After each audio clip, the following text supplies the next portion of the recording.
So, on this day in Spain for you, what's alive right now for you? Oh.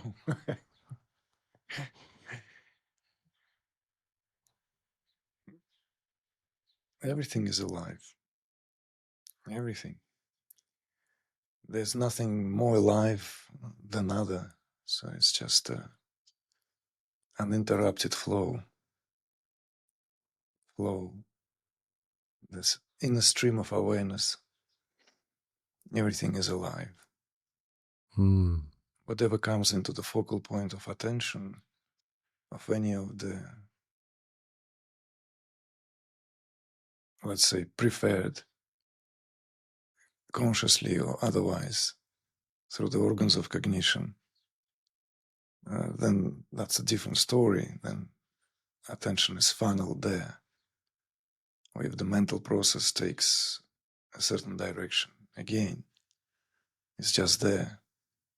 But other than that, everything is in that continued stream. We could call it aliveness, alive to itself.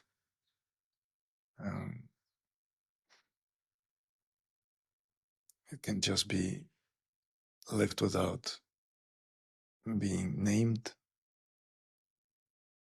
as any experience which is seized before the dynamics of subject and object kicks in, is experienced for what it is. And when that is experienced for what it is, then it doesn't require a mental commentary. But of course, if the moment is lost, and inevitably the creative tension rises there that creates this and that, and creates the experiencer experiencing something. We settle for that too. That's the way of life.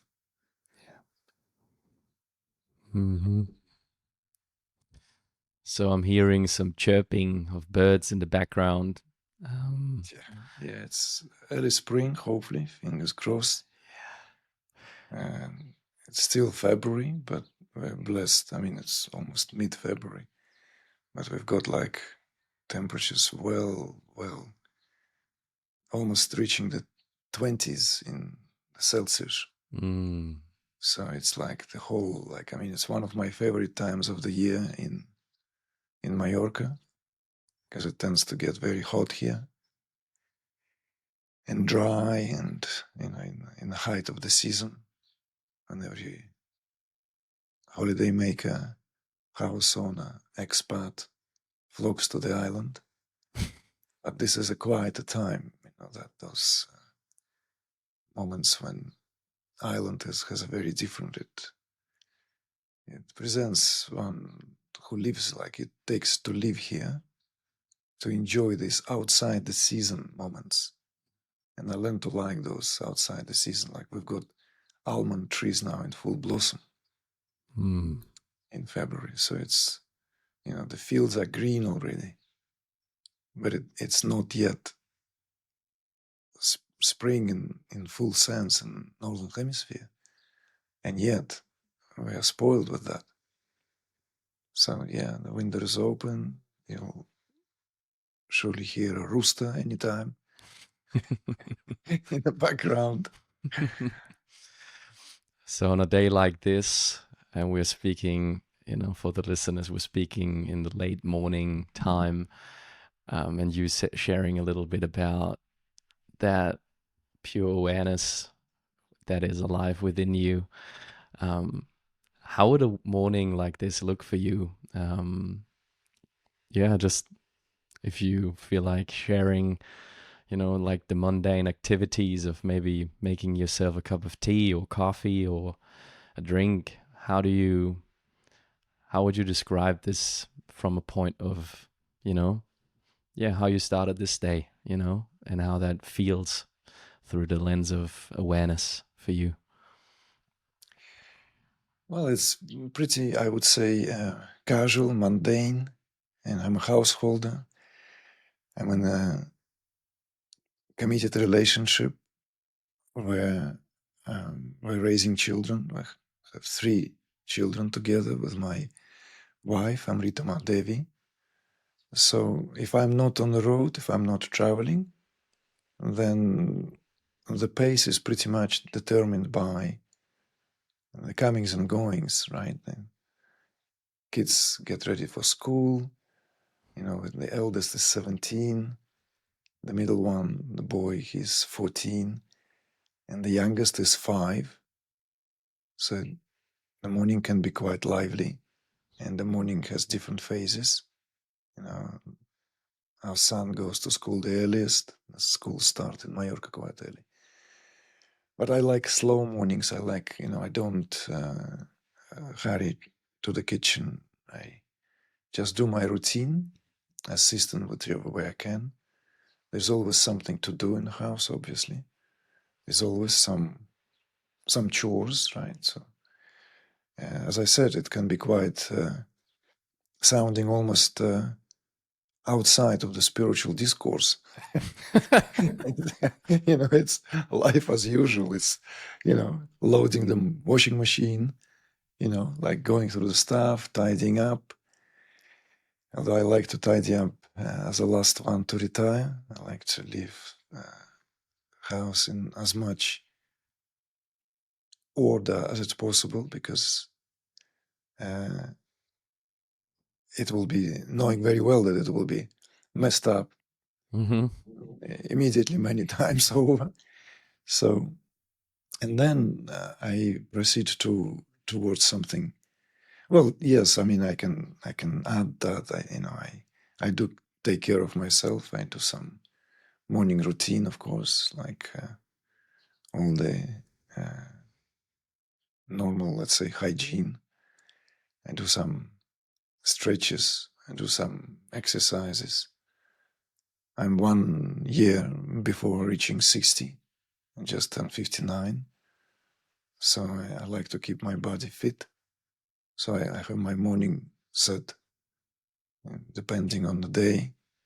Some of them more geared towards stretches, maybe more asana-based.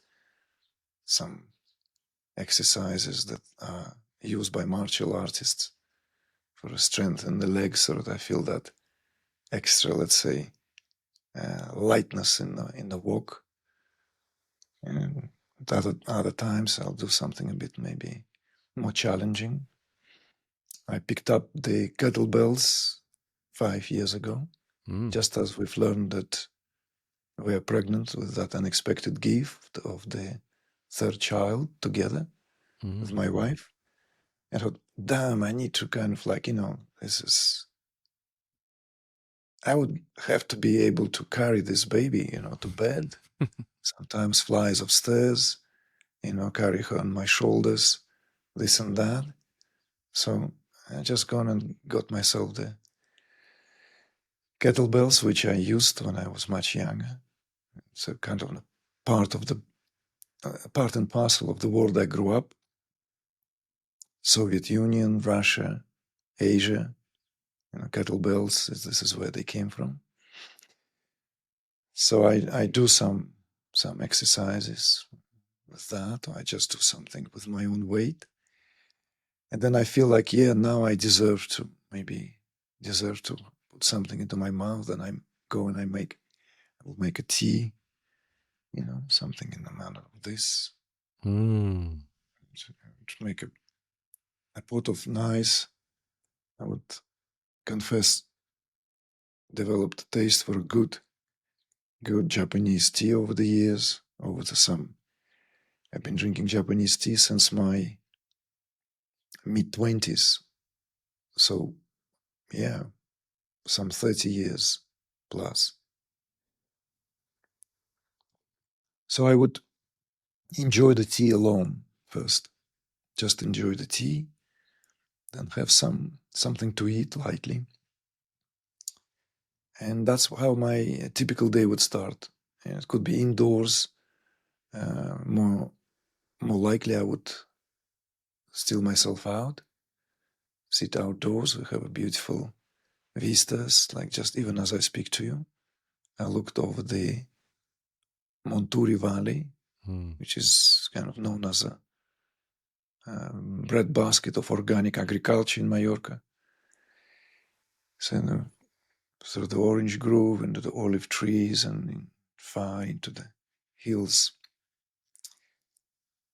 And because of the nature of this, what I do, of course, inevitably, I would have to give my attention to what needs to be done on a day. So as maybe casual or poetic as it sounds, depending on the take, it's not all that sort of, lost in a dreamland of life I've carved out for myself. There comes a moment, my phone is next to me, and I'm busy doing my work. I'm running an organization with about 25 volunteers who committedly work together for the common good. So there's a lot, there's always something to do, always. So that's how my work will proceed. My day will proceed, and that kind of balanced, let's say, between something that really, really could be easily lean towards contemplative and something which basically life of every household. I may be fortunate enough now not having to run out of the house every day to go somewhere. And I never did that. So I've always did something that implied doing it on my own terms, in my own time, even when I was still an artist, painter living in London. So that kind of tapping into a rhythm that has its own pace, pertinent with my understanding of time, priorities, right? It's like that. So it's fairly straightforward. And of course, when I'm on the road, then it's a very different ballgame. Yeah. I'm in a program, I'm in the immersion. I do what required there. So it has a much more, I would say, even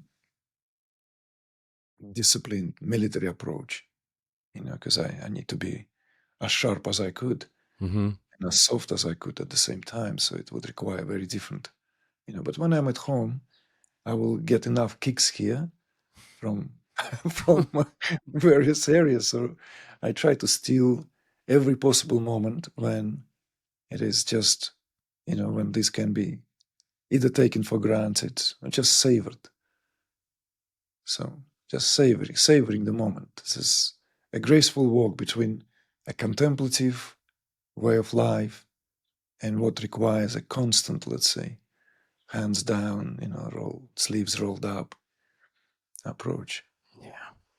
Yeah.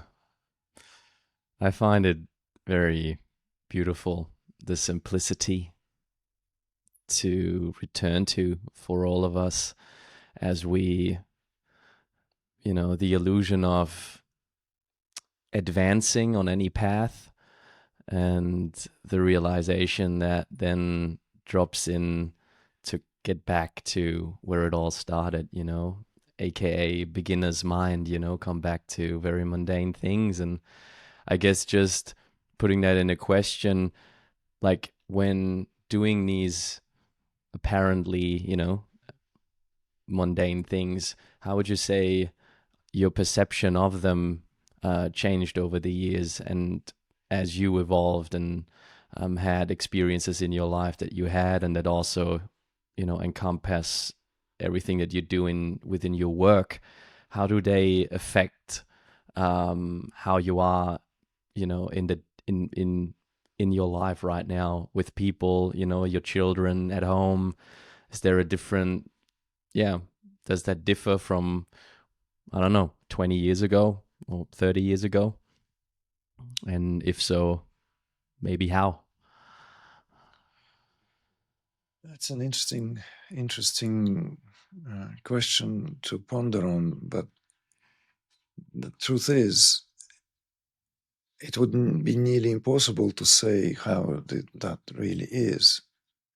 In retrospect, of course, there's always a way to look back, and if I hear you, where the question itself comes from, that let's say, whether driven by curiosity or inquiry, at a certain point, the references themselves begin to get dissolved.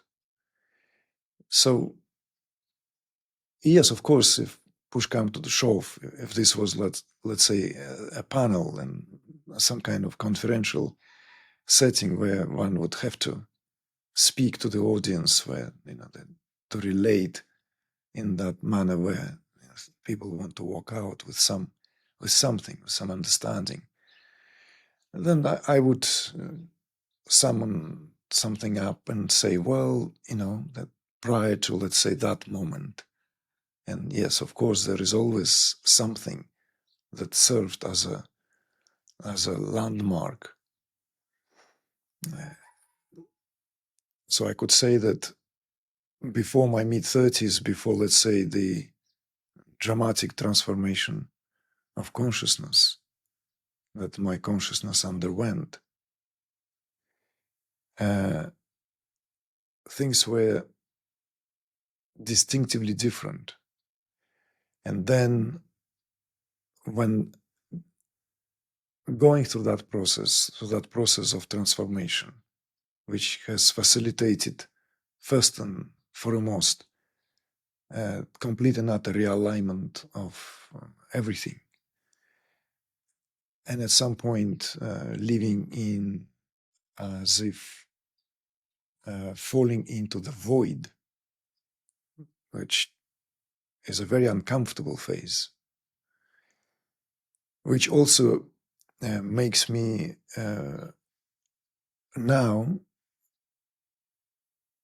which makes it possible for me to relate to those, let's say, who go through that process themselves firsthand, because it's not based on intellectual understanding, it's not based on even some kind of maybe empathy of how can someone be totally lost. I've lived that from someone who always had certainty, like certainty to the degree which may even sound ridiculous. As a boy, when asked, what are you going to do when you grow up in Soviet Union, something circa 70s, early 70s, right, maybe mid 70s, purportedly that was related to me by my mother. Years after, I said, when all the other kids in the family, the cousins gathered around a big table somewhere, family gathering, and like each one would have their turn. Oh, I want to be doctor, I want to be, astronaut, I want to be this, I want to be that. And when my turn came, I said, I'm gonna be a famous artist living in London, or maybe England, I said at the time. This is the time of the, like when the world was divided. This was the time when I don't even know where I came up with that. Like where did it come from? I don't recall that personally, but when my mother related that to me, and it was confirmed by some others, that it was shocking. And she had to hide the smile because she thought like I'm completely just like, imagining something. She didn't want to offend me. So she related that to me already when I was in London, busy with my art and artistic career. So I'm saying this as a simple, just like that, let's say, sketch to illustrate the certainty, the certitude. And that certitude pushed me also to extremes of self-exploration, very often selfishly than not pursuing how I would want to express myself. I'm fully acknowledging this. I've acknowledged this years ago, how many people in my direct environment, very close to me, were hurt by my ambitions, my aspirations, the sheer force for which, of course, I had tons of excuses. I was intelligent, smart, clever, and, of course, smug, because that's what this together comes into inevitably. Developing this self-serving ideology. You see, when you leave people behind, when you break relationships, when you break commitments, when you pursuing relentlessly your own, let's say, bluntly put it, career, interests, and you always have that holy cow, right, as a justification. So when all that was deeply questioned in, let's say, prior to the unfoldment of the main event and what ensued from there, all that certainty was fizzled away. And with that certainty, of course, I was watching the collapse, the deconstruction, demolition of everything I knew about myself. And it was at once fascinating, thrilling, at the very same time, deeply unsettling, at times, nothing short of terrifying. So, learning to live from a place of total and utter uncertainty had to become a modus operandi in itself, because I got kind of stuck in London, stuck in a sense when this, what I went through, happens to someone who is in the, let's say, monastic, ashramic set, when someone is, let's say, where life is cheap and warm, and you don't have to pay the bills and the rent and what have you. It may be different. I don't know. Again, that is a speculation to talk about it. But I was in London, already living a life what some would consider to be a life of successful, happening guy, artist who lives doing what he loves doing in a very nice area, in a very nice setting. So I could not simply come out even there. There was no life force energy for me to, let's say, pack it all away and just go somewhere. So what I'm just trying to bring here simply maybe to make it more, to place this so that it's clearer for anyone who would happen to perhaps hear this conversation. Once going through that process and watching that disillusion of the apparent self, of self, how it had that self-referral point, what came out of that was something else, you see, something else. And what was rising from there, it took a while for it to be fully recognized for what it is. And when that recognition, I would say, dawned, and the years of stabilization and integration that proceeded from there, it was very clear to me that what was considered at some point uncertainty, not knowing, is the very, very way with which nature speaks. It's the language, the very language of nature. It's constantly changing. It's the ever-changing reality. And yet, at the very same time, the rerouting took place. So if I before was rooted in that where we, as it were, draw our aspirations from and consider all our strength comes, was turned upside down and replugged.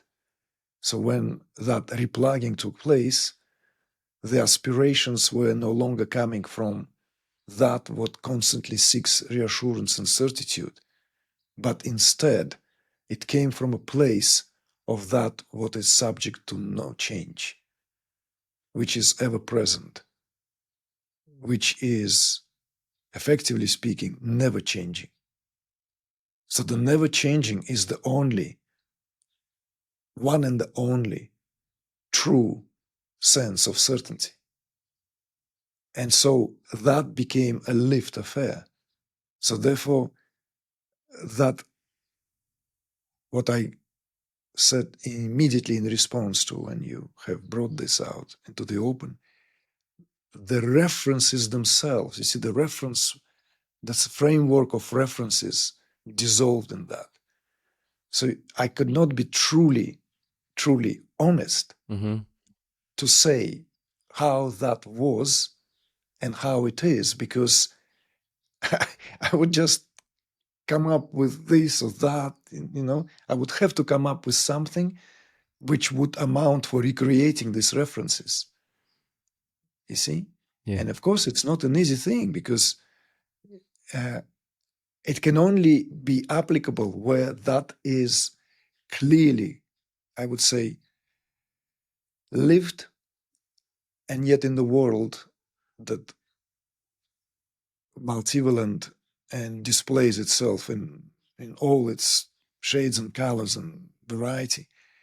Even in my own relationship, even in my own interactions, I cannot exercise that or take that for granted or just assume that that's the case.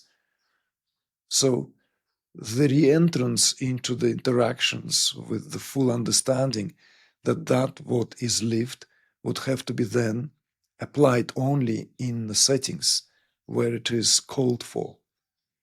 Yeah. So it's like, I often give these examples of theater for many reasons. There are many, many reasons. It's very, from just straightforward, even let's say superficial, to very deep, profoundly deep. It's no surprise that I've referenced theater in my very first book that launched me as an author, The Chamatkara, The Hidden Path.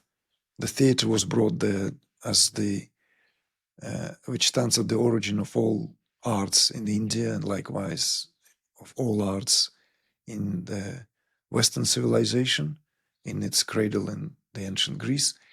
But theater in a sense of us all performing roles in accord with a certain, let's say, written or unwritten, spoken or not, script.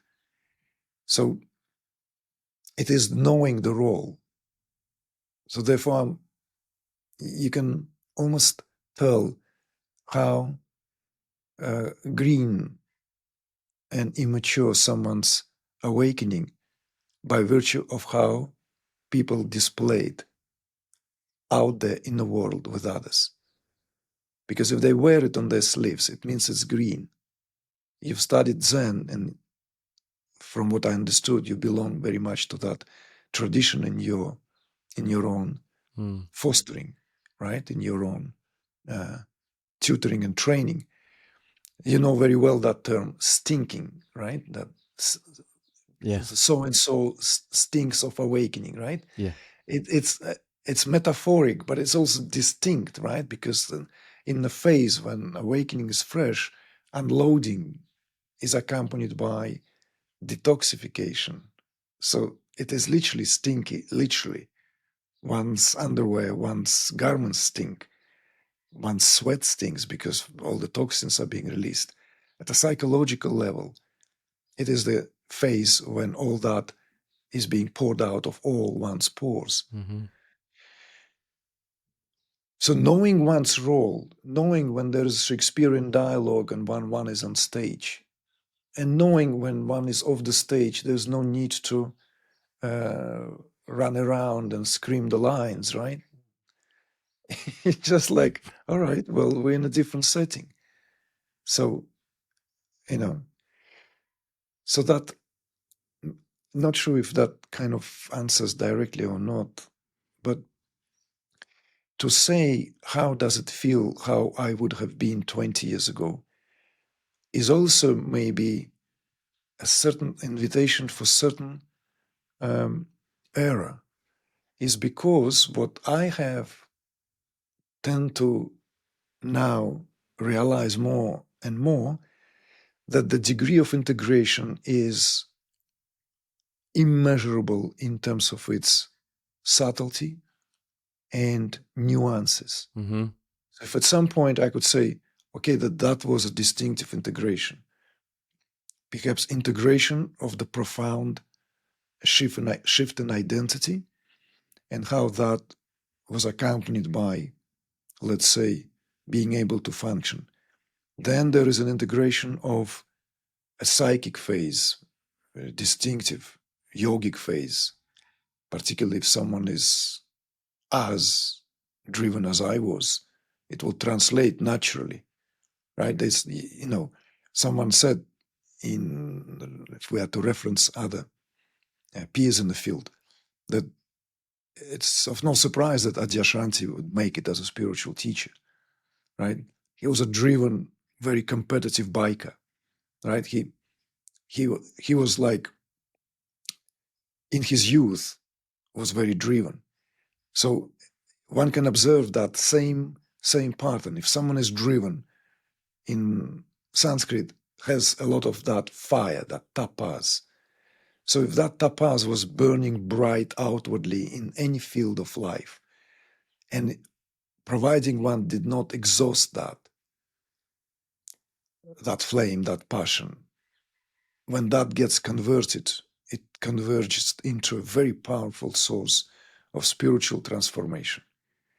So, of course, there was this phase of extreme internal expansion when, I no longer was conquering territories out there, right? Projects, ambitions, right? Like living, pressing my, let's say, I'm here existence into the interactive sphere of where that happens to be, right? Impressing, because that's what we all do. There's this phase in life, we ought to do that. It's our job to impress, leave the imprint, so that imprint then will reverberate. Some beings left such powerful imprint, we still live in the mold that they left behind. Or even if we are to give it a less solid, less calcified example, we live in frequencies, vibrations that these beings left.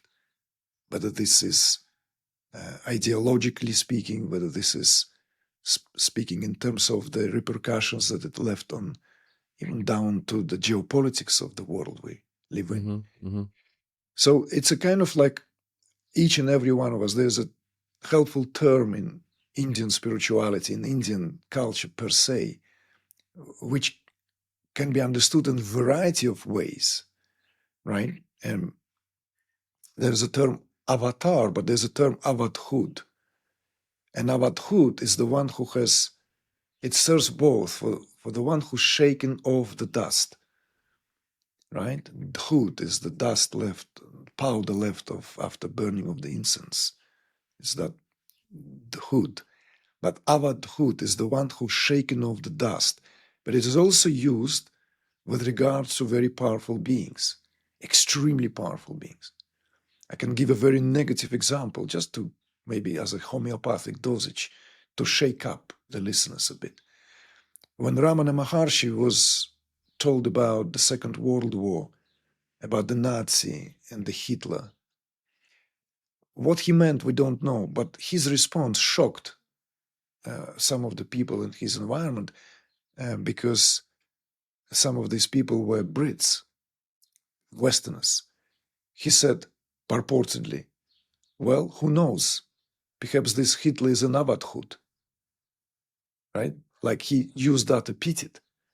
Not many people like to admit that, and of course we're not going to go there. It's beside the point. These are semantics of how we canonize certain beings. We don't want to hear anything that doesn't fit our ideal of idolization.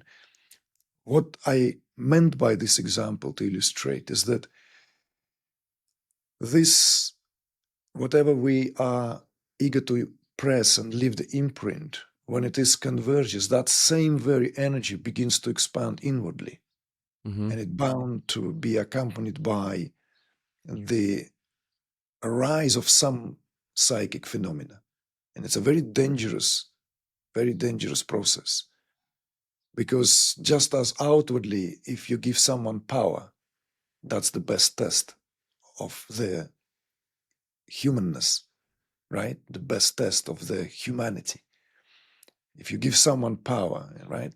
That very canonical, very often used, right? The power corrupts, and absolute power corrupts absolutely. In a sense that when there was no longer desire to express oneself outwardly that much, or not so much, then that same very power begins to expand the internal horizons. It begins to push against the internal boundaries where this, canonically speaking, psychic powers begin to manifest themselves. So that's also a very, very peculiar phase. Mm-hmm. And I went through that phase.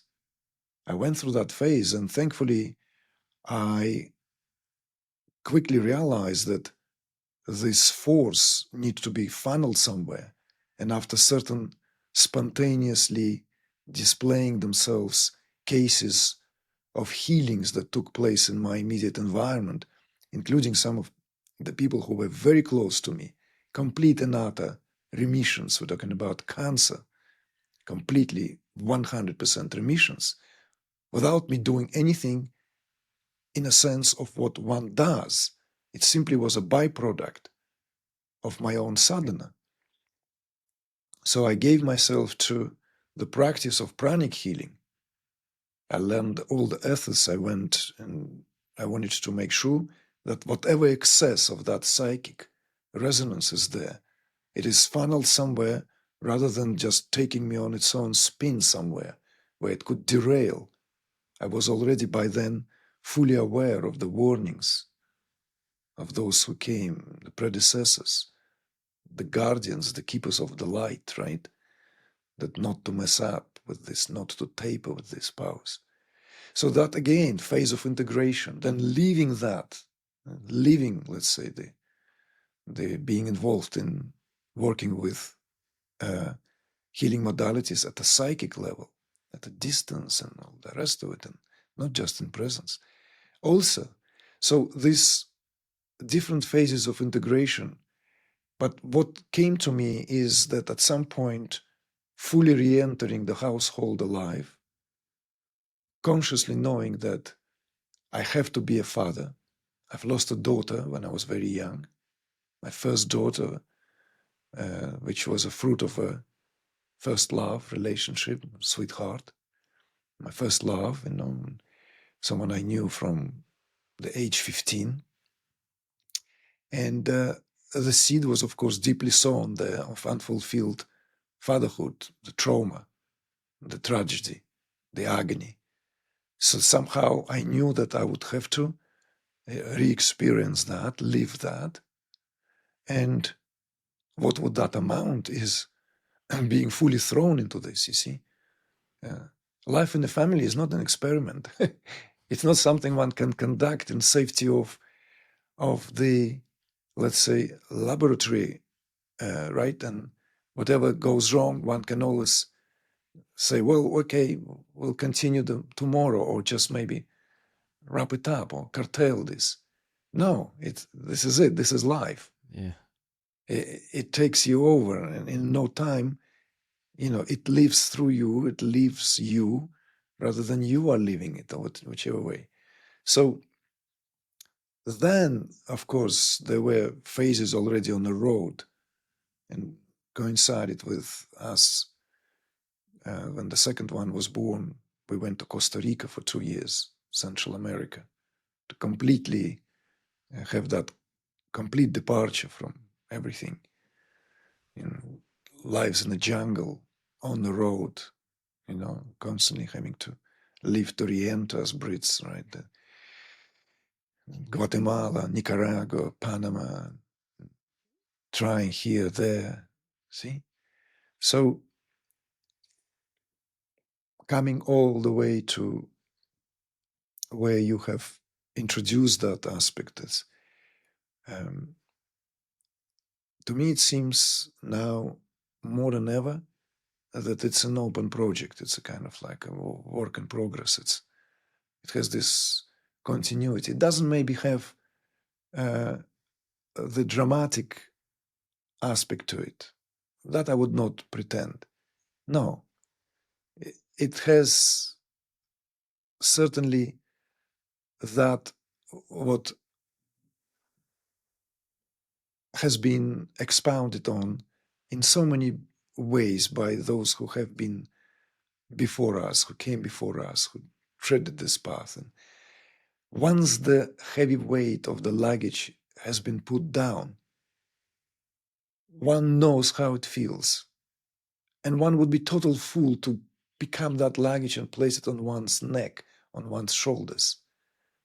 Because one knows how light it feels to have the burden down, to place that burden down.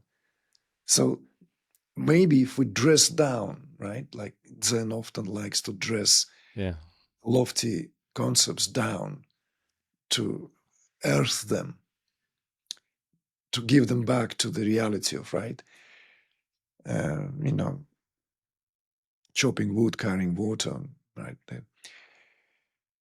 is that it is that very much what feels like it. See, like, to, we can, of course, we can always have Venusian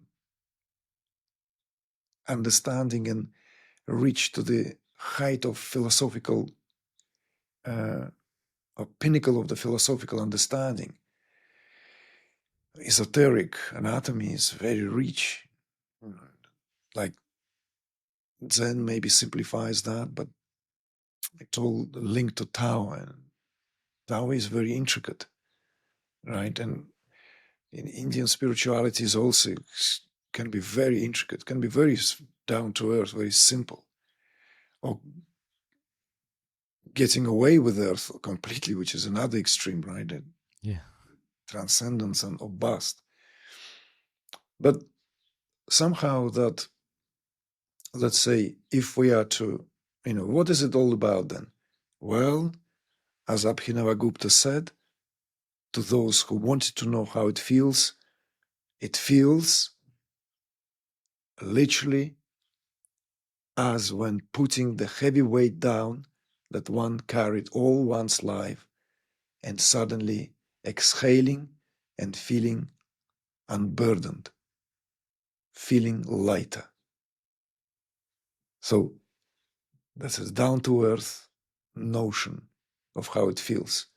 So in other words, one would be complete and utter fool to pick up that burden back again, right? So it's like, therefore, there's no drama anymore. There's no dramatic kind of unfoldment, but the subtlety, the intricacy of it is still there, right? Like I didn't know that there was anything for me to learn. I fathered 5 children. My eldest now, who lives in Warsaw, she was born in 1990. So she's fully grown up woman, lady, right? 35-year-old. Then the 2 teenagers and the 5-year-old. When she came into my life, into our family, I was puzzled. What is it that I'm still here to learn? And lessons were plenty. Yeah. So the most what I've learned is how tender one could feel.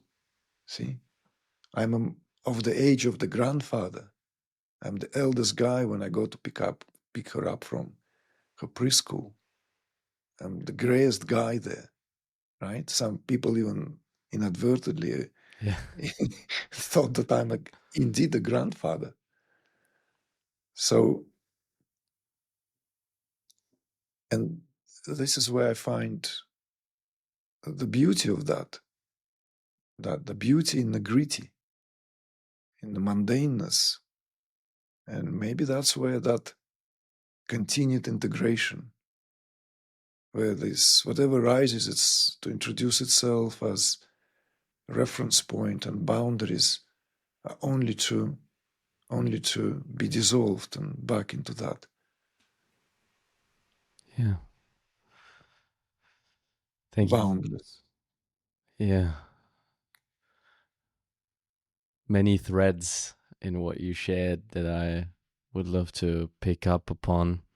I guess more than this conversation could facilitate. So just feeling into what I feel most drawn to in this moment. So what really resonated personally, and it's like you're really speaking directly to my heart, is the different phases in one's life and its, its place in one's evolution, and to acknowledge that and to come into harmony with that and not meeting that with the resistance and the imprint that you were talking about, leaving that. I, I feel like sometimes, like especially when I'm looking back, there was such an eagerness and a cognitive realization of many things, and sort of like ahead of its like embodied integration. And so that needed to sink in over time, and still does now. And it requires me to, like, again and again and again, sort of like come into harmony with where my life is at right now. And I feel in this stage I'm very much in this imprint phase. I'm doing all of these things and projects and initiating myself and things in the world. And I've contemplated this many, many times, also during my monastic times, where I felt and thought, especially, that I had to withdraw from everything, because that will lead to greater clarity, and that will sort of like purify me of all of these, you know, energies that pull me so much into getting up, rising very early, and winding down very late, because my day is just packed of so much force, like driving force of creating, whatever that is. Like I'm looking here at my guitar, I'm thinking about my drums, so like I'm playing music, I'm writing, then I'm doing the podcast, and I'm managing a restaurant, many, many different things, right? And so to come into harmony with that phase in my life is a journey, and coming back to simplicity, which seems so, in many phases of my life, seemed nearly antagonistic to how I live my life. How can I find simplicity, clarity, purity in all of these different endeavors, that sprout from my being? But it's along the lines of what you shared. It becomes, it can coexist. It doesn't, it's not a contradiction. It is actually the foundation upon which I build all of these things on, and I find this in the pauses in between. And that's what I'm currently working on as well. My biggest pursuit is to pause between these things, and to harvest pauses of remembrance and of deep. There's just peace, and there is one word that comes up, which then I will put in a question now, which is surrender. And actually, I wrote this down at the beginning of the conversation as a question to ask. And usually then I'm becoming present with you, and I never look down again on the sheet. Now with this, it just like, it was funny because that was coming up all this time when you were speaking. I was like, so what role does surrender play in all of this. Like I have my own relationship to surrender, and it encompasses like all facets of my life, and it's like one of the most like foundational pieces where, yeah, it just, that's basically one of my biggest teachers, because whenever there is this resistance in any aspect of my life, in the relationships I'm entering or not entering, in the pursuits I'm, going after, surrender into less resistance and into, or if there is resistance, surrendering into that, um, has gifted me with so much when I'm just looking around here, the life that I created for myself and the renaissance of, um, like being stripped of so much of my identity, of my ego, like things that were taking away. And that was, I'm referring to a point in my life 2 years ago where, the only and first relationship I was, I was in, that was dissolving very suddenly after 7 years, very suddenly. And then so was my job, and therefore my home. So my physical, the flat that we were sharing together. So all of these external things were just dissolving, and so I was left with this deep contemplation and this quest of surrendering into the unknown, and what was birthed from that, which now manifests around me when I'm just looking at this room, which is now my home, is nothing short of amazing, nothing short of beautiful. So surrender has gifted me so much, and it needed to be. It's a constant. It's a constant. You know, it requires. It's like a plant I'm sort of like getting acquainted with, and I'm like, oh, I think it needs watering now. Okay, and now it actually needs nothing. It needs not my active do. It knows what it's doing actually. All the information is in the seed, in the sapling that's in the earth. It requires maybe my presence right now. And this dance has been going on ever since, this relationship, ever evolving relationship to surrender in my life.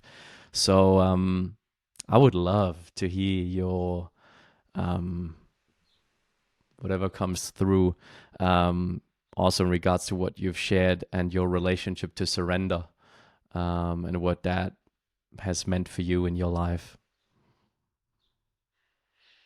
Mm.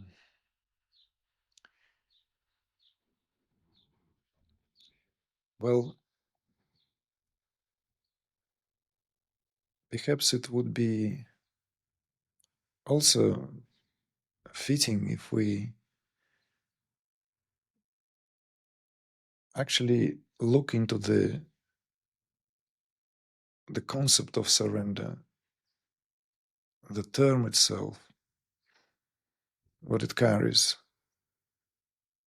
in a sense that, of course, it's been used in spiritual language with regard to so many areas, with regard to, and also from various different perspectives.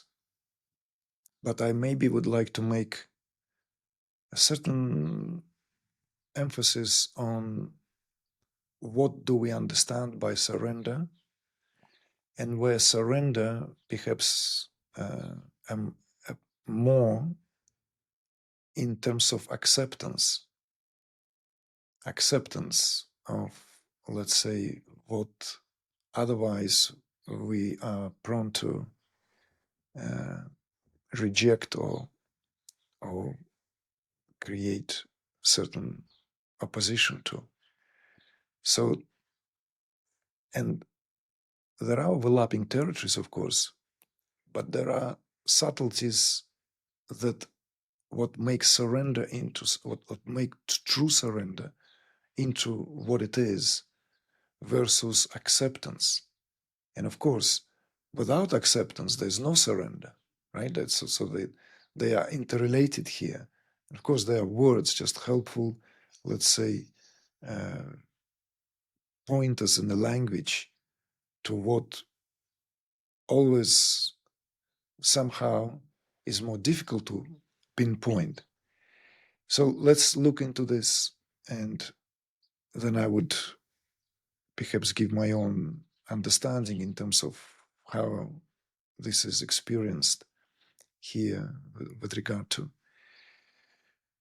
how I have learned to, let's say, accept and go with the flow of what inevitably will take place anyway, irrespective. So this is one of the interesting and I think very important realizations that should happen sooner or later to anyone who is honest about their intentions to live life from a place of what it meant to be lived.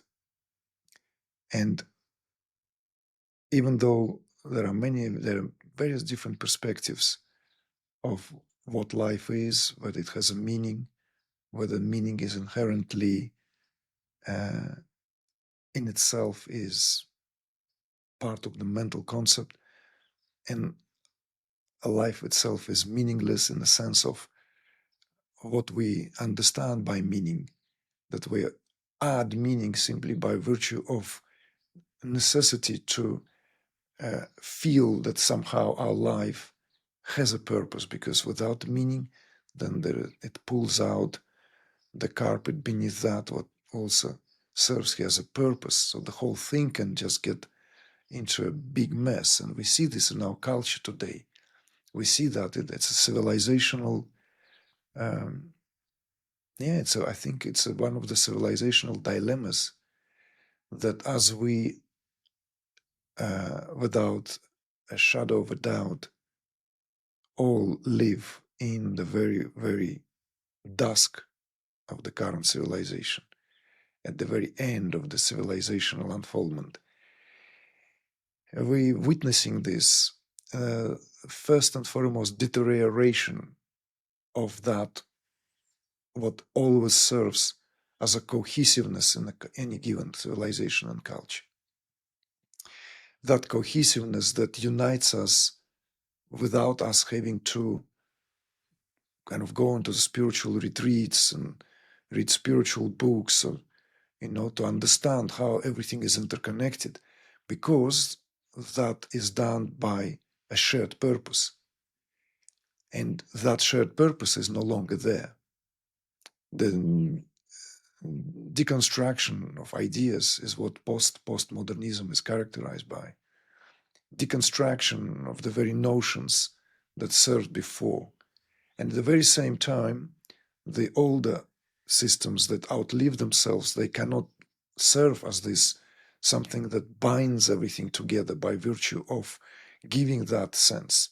So we are left here, I'm saying we, and this is a very, very big question for younger generations now, because,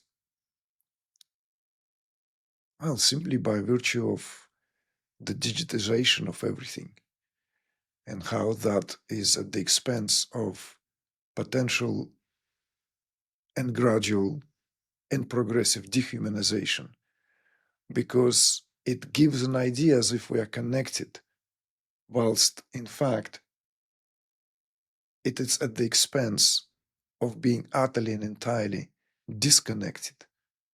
So this is the downside of this digital age that brought these devices that made everything at the click of a finger, swipe of a finger rather, makes everything so much easy in a sense, instant, accessible, also brings the tremendous sense of variety, multiple points of view, right? I'm just bringing it all in here because I don't want because this is all interconnected. So the surrender that you're asking to reflect on how I see and understand this is all interconnected to the acceptance to the meaning or lack of thereof, and purpose likewise. So we are in the precipice of very, very, very interesting time, because some say, and their perspectives that have been already, they are as old as 100 years. There have been figures who have been speaking about civilizational consensus in itself heralds the calcification and the end of any given shared uh, ideological setup. Doesn't matter if there are conflicting ideologies, let's say communism versus capitalism. Doesn't matter. They're all byproduct of the same culture. They're all byproduct of the same culture. You can, after all, the ideas of Marx could be seen as stripped from religious background Neoplatonism. And Neoplatonism itself is also Abrahamic traditions given philosophical spin for the masses. Mm. That's what, no, sorry, the other way around. Pardon me, the other way around. The Abrahamic truths and revelations are for the masses, but Neoplatonism is for those who would like to have a more refined food, more refined understanding. So the spin of all that into the different class system and the antagonism, it belongs to that same thing. It's like in the United States, Republicans or Democrats are but theatrical slogans, theatrical kind of parties. They don't mean anything. Yesterday's Democrat can be today's Republican, vice versa. There are shared territories and goals, and after all, it's not a rocket science to figure it out and realize that this is a charade. If one wouldn't be part of it, fine. But if one wakes up from that, one doesn't want to be part of it. One realizes that there is only one way is to enter one's sovereignty. There's only true way is to enter one's sovereignty. And this is where I feel the understanding of surrender is inseparable from. Because our sovereignty, the true sense of who we are, is inseparable from that what surrender here represents. Because what we're surrendering here the pseudo notion of what usurped our sovereignty in the first place. And the expense is tremendous. The trading has been so viciously done. It literally turns one into a slave, no matter what social status he or she belongs, or what one fancies oneself to be. And of course, the perennial traditions and the great beings of the past and present, the sages, the philosophers, have been saying the same thing over and over. So that trading the pure, priceless diamond for a bunch of spinach is a kind of is a proverbial thing. So the surrender here can be seen in therapeutic terms, right? Purely therapeutic terms applicable to people who, well, simply suffering one way or another, suffering from something. Doesn't matter. Life inevitably is a suffering. Sukha dukha, right? Everything is just two sides of the same coin. So the understanding that everything follows and there's a dependent origination sooner or later leads to the understanding that brings clarity. And when that clarity dawns, of course, one begins to come out of the doldrum. But for a lot of people, suffering is the only option. And that suffering, of course, requires the therapeutic application of surrender to introduce the possibility for some space, for some spaciousness, for self-repair to begin. Because by virtue of how everything is in nature, as you have said, rightly so and very, very poignantly so, is that the life of the plants, a prime example of how everything functions. It's in the DNA and it's in the seed. It is already programmed. So given whatever favorable circumstances, it will cut through the concrete. It will reach to the light. It will open its petals. It will come up in flowers. This is the way of flora. This is the way of the way nature speaks her language through plants, right? This is like a great, massive, cosmic inhalation and exhalation, right? So the oxygen can be generated on the planet Earth over millions of years of evolution, so that the first primitive organism can come and inhale, right? So this is the way the nature itself works here, right? That grand project of creating the possibility for the oxygen to be here in the first place. So plants, I love that you brought it up, brought it in. So for many people, surrender is like the first step for self-healing, for recovery. Without it, it's a continued invasion, a continued continued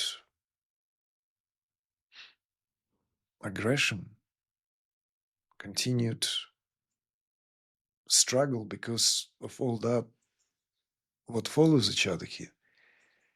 So we can see that how it is particularly played itself out when terminally ill, I'm giving this as a conscious example, terminally ill, when death sentences are issued by medical establishment and people have no choices. Because one thing is certain here is that certainty of being born followed by certainty of death. And that certainty of death simplifies things there and then. So one have no choice but to surrender.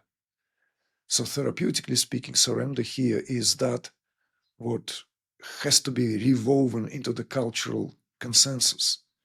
Cultural consensus. It's like literally, I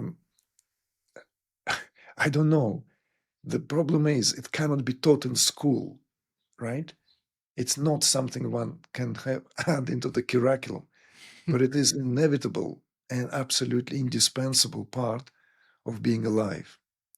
And ultimately speaking, surrender is the very portal, the doorway, the passage, the initiation into re-entering into one's sovereignty. So it is this unsurmountable level of energy that is required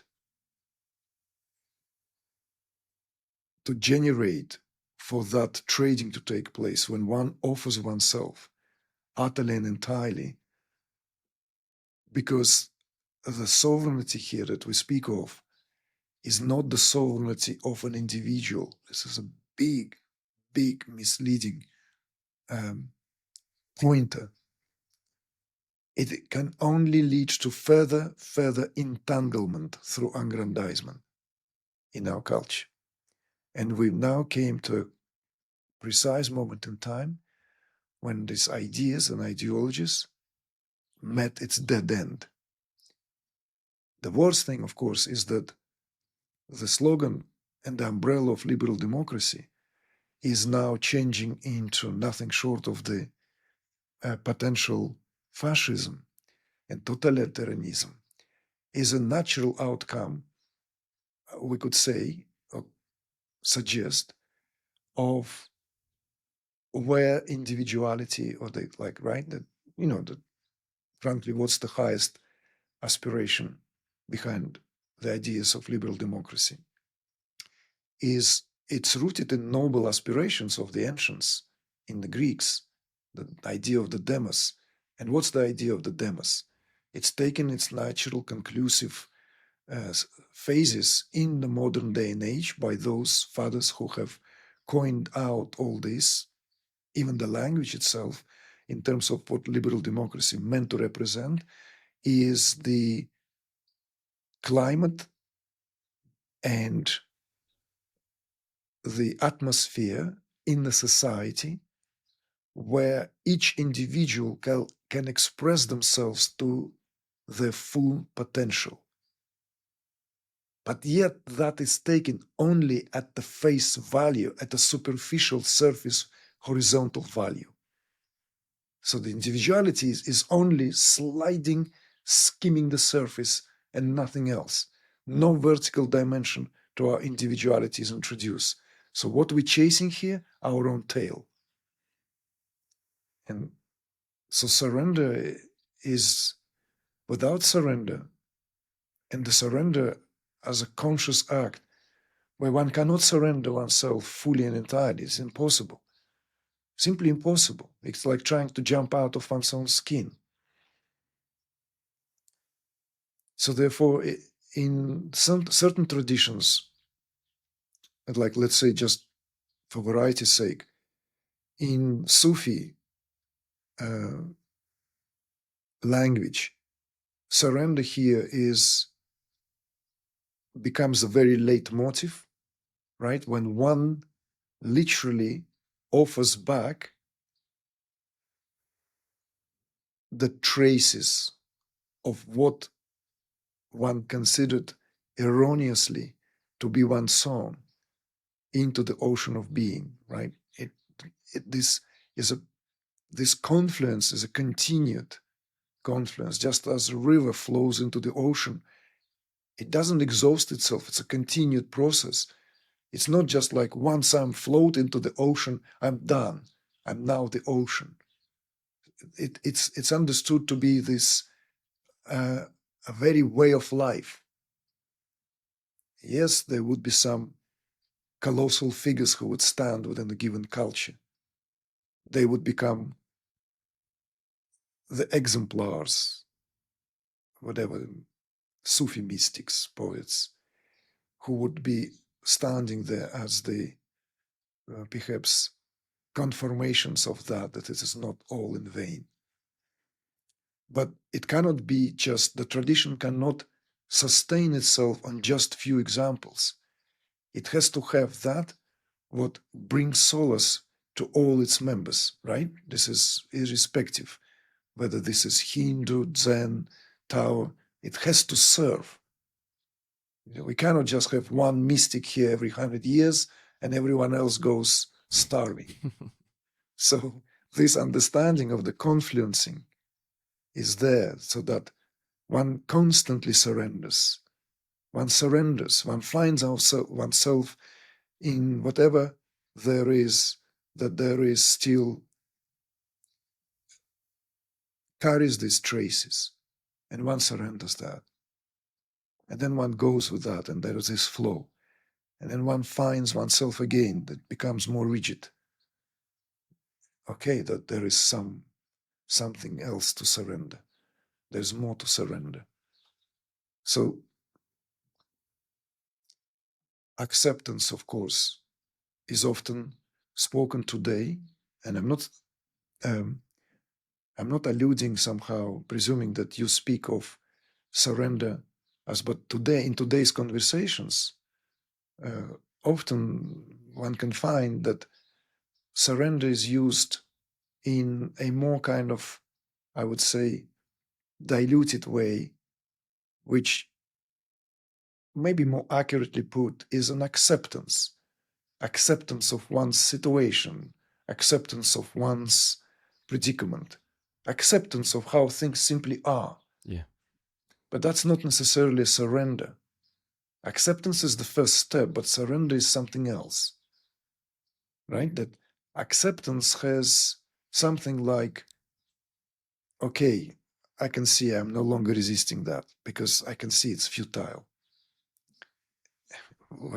Okay, I cannot do anything about it. Very often acceptance is done totally and utterly post factum.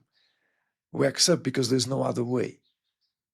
So there's nothing of us accepting anything in fact. It's just happened already.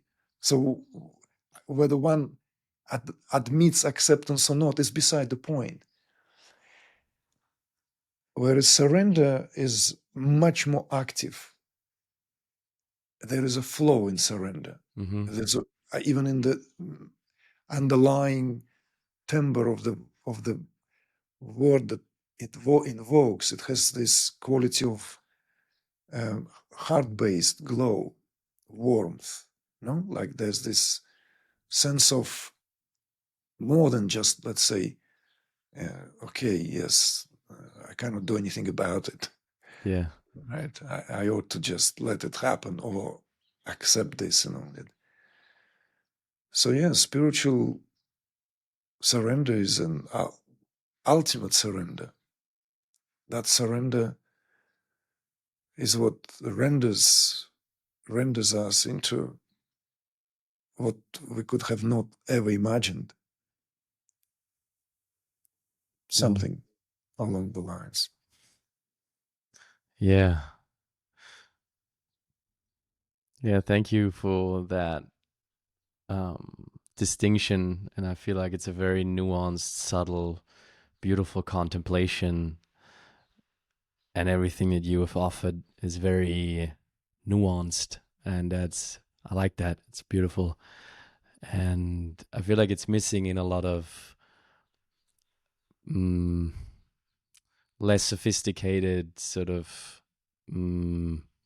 ways of looking at it and addressing this topic, because just to offer like a frame that helped me very much to distinct the different stages of what is, in my opinion, leading to a surrender.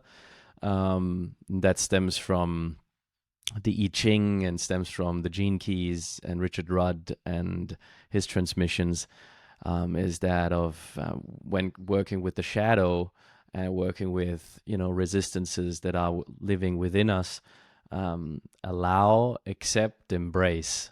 So this is a journey, and even before acceptance, there is an allowance.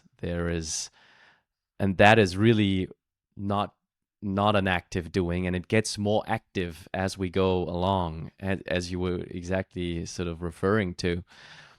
So it's just allowing. Can I just allow?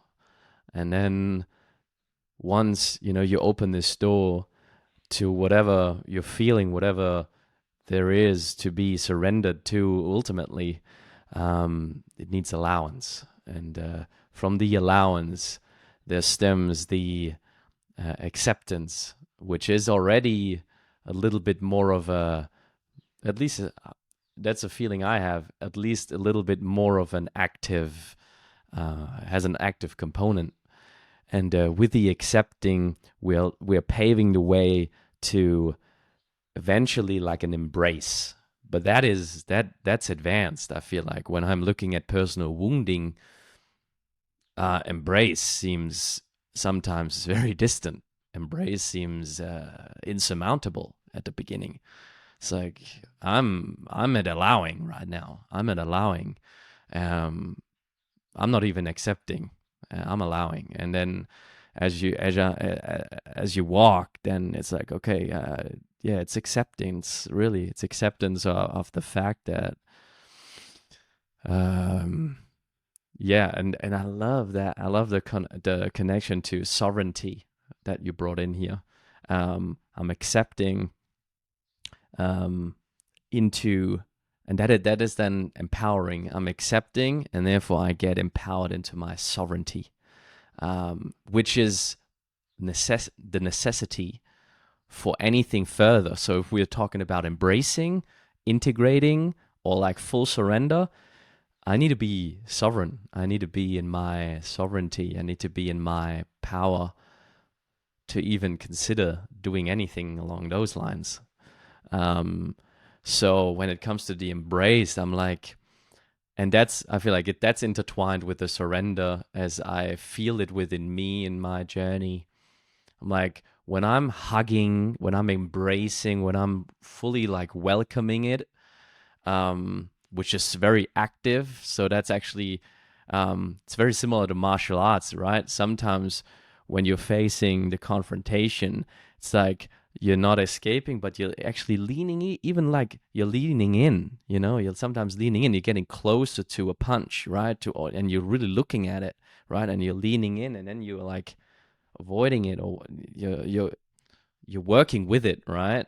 It's not like a withdrawal. You're actually moving towards it. You're moving towards what you're like running from sometimes.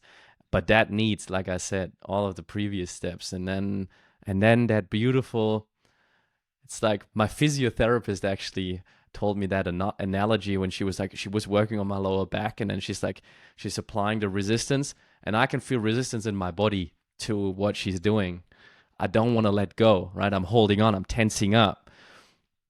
And she's like gently, she's just like, she steadily applies the pressure.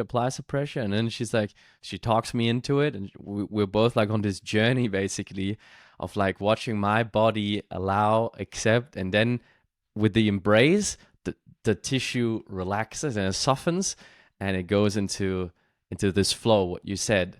And also what I so much love about what you shared is that is a continuous thing. It's a repetitive thing, and it'll accompany one for a prolonged period, like 4 of our lives, with different things that we encounter, that we face, right? It's like I've surrendered to this, when we're talking about life's stages, right? And I wrote down here grief, that also played a part in your personal journey, right? Like, I guess, you know surrendering to that seems far from when that originates, like when that comes up at first.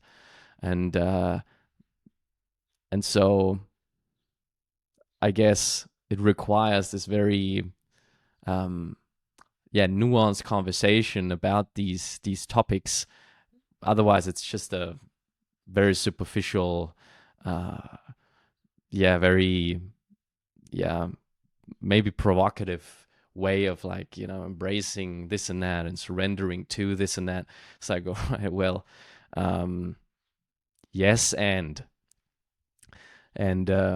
from also now my teacher Michael Singer, who is like really big on surrender, what I also gleaned is that surrender can be incredibly active, can be incredibly proactive, and can be interactive. Like, it's sometimes the surrender to something higher than me looks like standing up, looks like actually resisting to wrongdoings of, I don't know, just very practical, like people harming other people, like, harm being done, a surrender to resistance of like, actually, I want to withdraw from this situation because it's very making me uncomfortable, but actually surrendering to something that is larger than this for the greater good, and also into my sovereignty, would be to stand up and to actually say something, or get physical in between something, or whatever it is. That's just an example, but I'm just saying that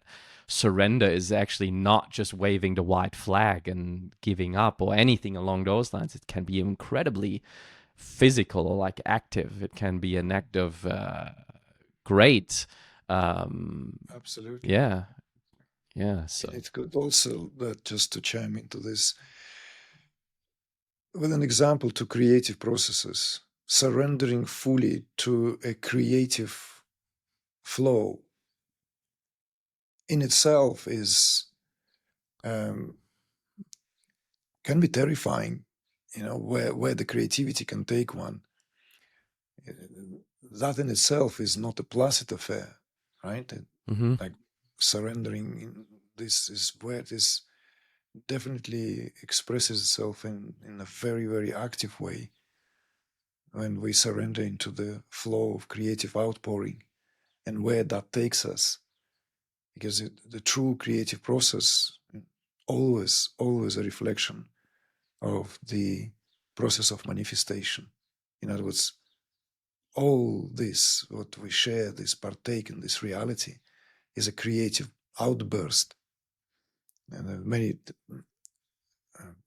philosophical, metaphysical perspectives that deal with that with precision, how the process of manifestation, process of how the absolute expresses itself, is mimicked, reflected through all these activities that we are partaking, whether this is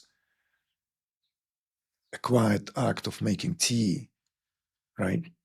Not just pouring boiled water into a mug and adding some milk and sugar, but actually where it is on par with something happening here. It doesn't matter if tea is drunk every single day. It cannot be made mindlessly. That's the very opposite of the whole tea culture. Or whether one creates something in a movie, a documentary, a film series, that one can follow. There's so many, writing processes, like people who throw themselves in a foray of creative process, that is a surrender.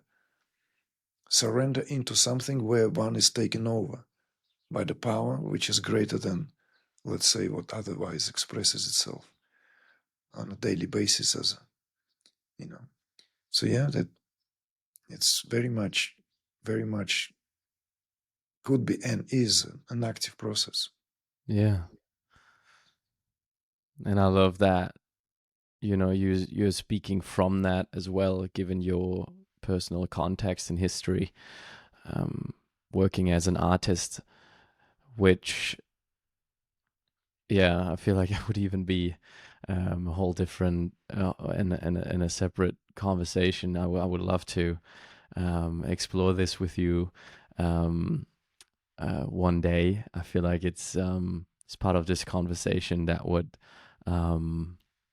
that I feel like it needs to be addressed separately. But yeah, you can I can feel that this is something that, yeah, you're not talking about it as a knowledge, but you're talking from it as an experience. So it's very powerful and palpable for me.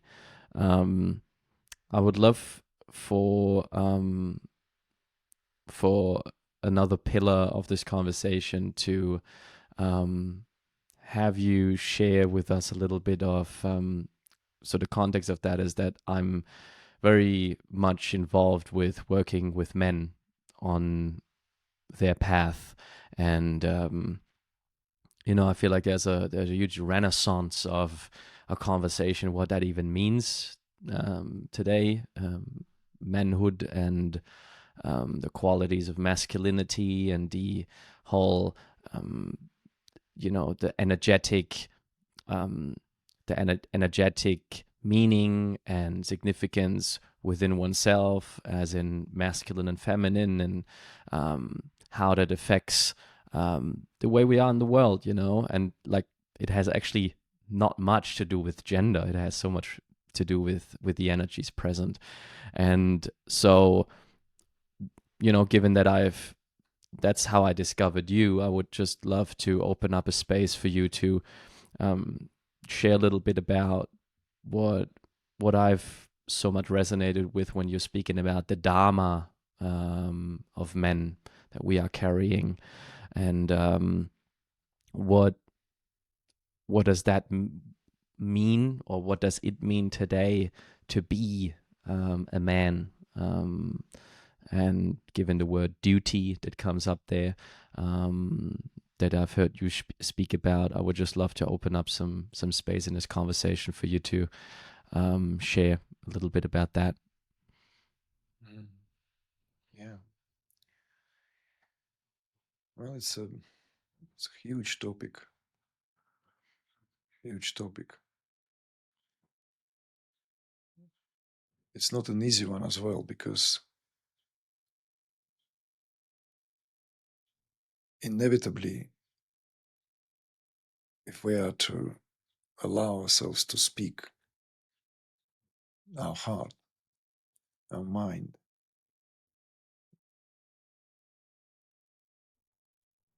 it will affect, impact, and offend someone.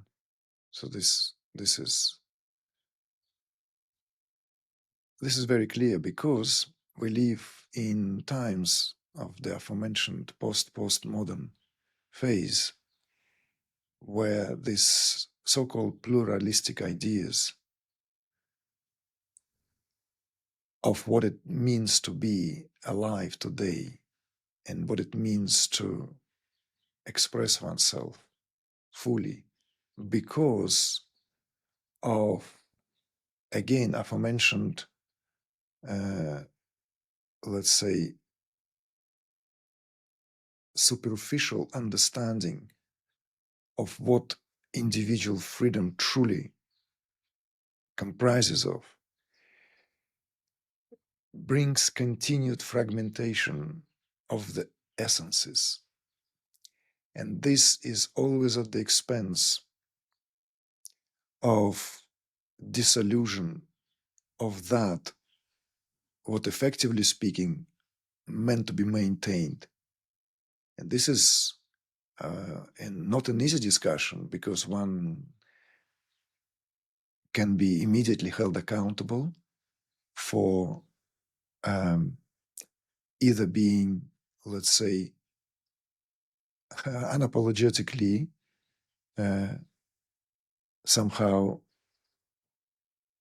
propagandist of the patriarchal ideas, because it is also true that we're coming of the very long age where the roles of the gender, the roles, societal roles, have been at the expense of causing tremendous suffering to both genders inadvertently. And because of the modern approach that heralds and exalts that individual freedom for self-expression, that goes as far today as allowing teenagers to choose their gender before the psychological maturity of any kind, is in itself is a sign of our time, where a 10-year-old, 11-year-old can, effectively speaking, navigate the destiny of whom they want to be, which will, of course, inevitably bring a whole army of totally lost, disillusioned, confused, and utterly thrown on the, well, almost like a roadkill, or just simply thrown at the periphery of what otherwise here meant to also beautifully and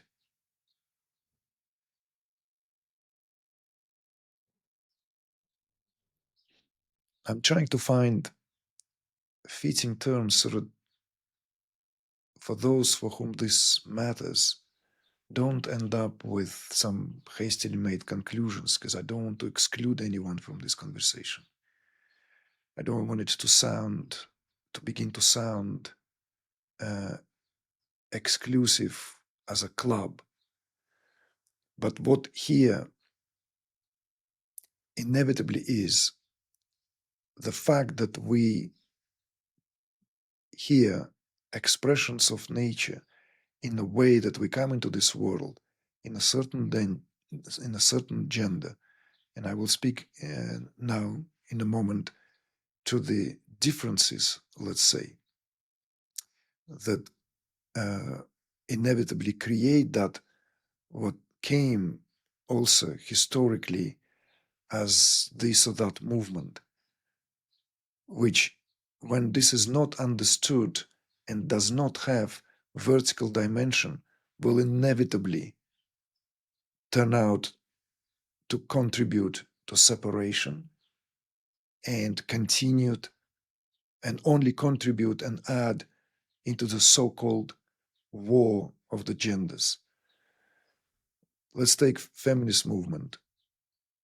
The premises upon which feminist movement was rising, was built, the momentum and everything, is inseparable from the whole phase and era of awakening from the indoctrinations and from that phase of the utmost, let's say, aggressive phase of colonialism, where masses were waking up from the centuries of indoctrination, where people were divided into masters and slaves, superior races and inferior races, where people were divided by the color.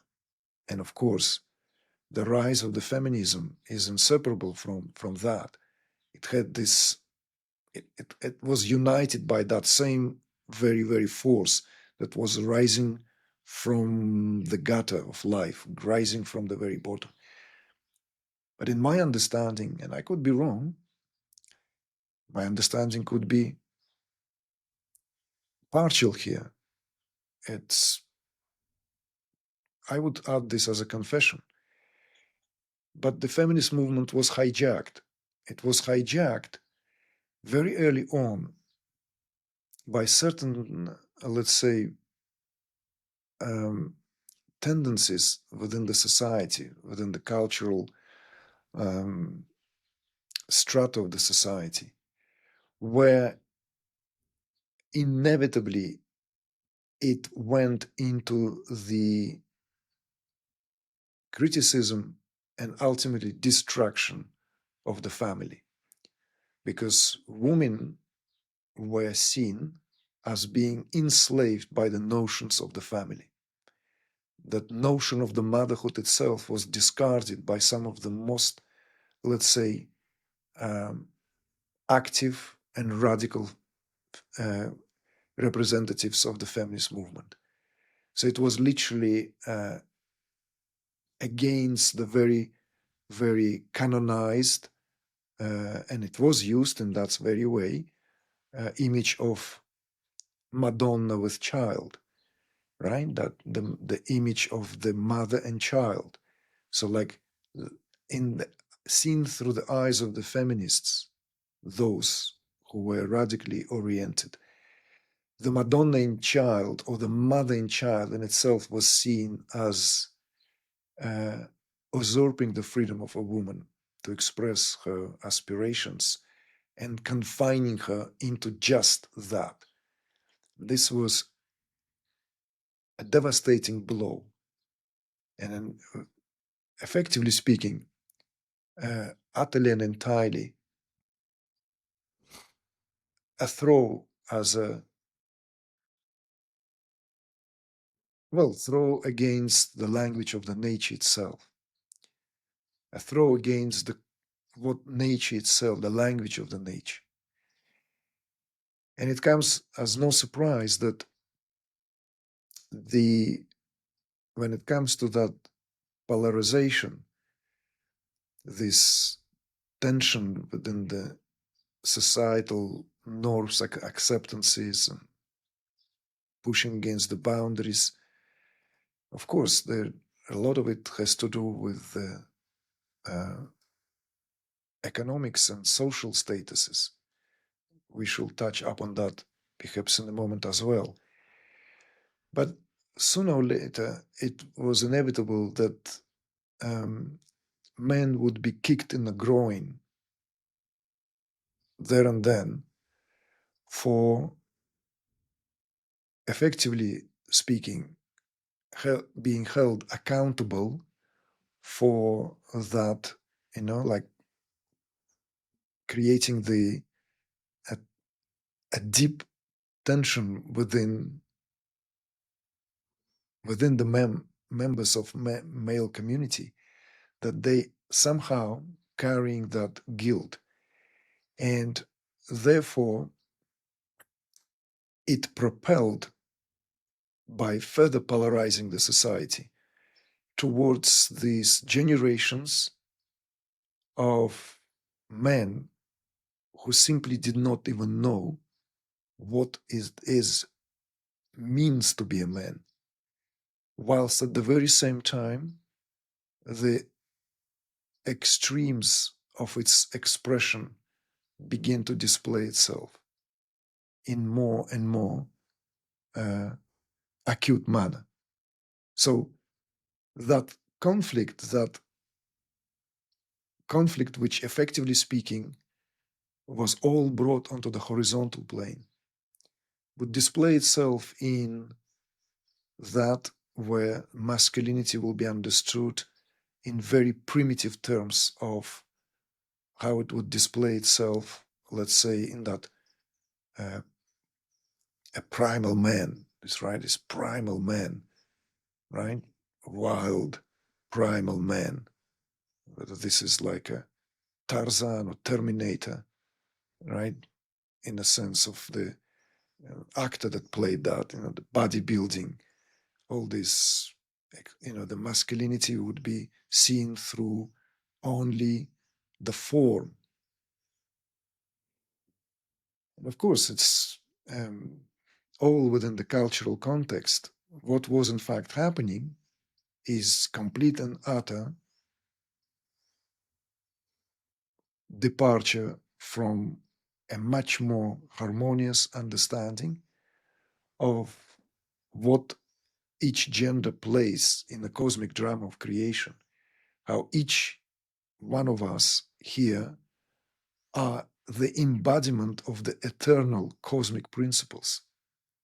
The principle of masculinity and the principle of femininity here is an expression of these polarities that are embracing perpetually. And out of that embrace, everything comes out. So that embrace contains in itself the deepest Atma's transcendence, and at the very same time, the procreation of the world as we know it, because it carries and is empowered by the very, very polarities that the masculine and the feminine here represent, and how that is reflected in our psyche. Our psyche is forever split until the union or reunion, the sublimation of masculine and feminine energy begins to take place. Without that sublimation, one lives, as it were, leaning and limping into either of its sides. So this is very well known in the spiritual discourse, obviously, but it is not known out there in the popular discourse.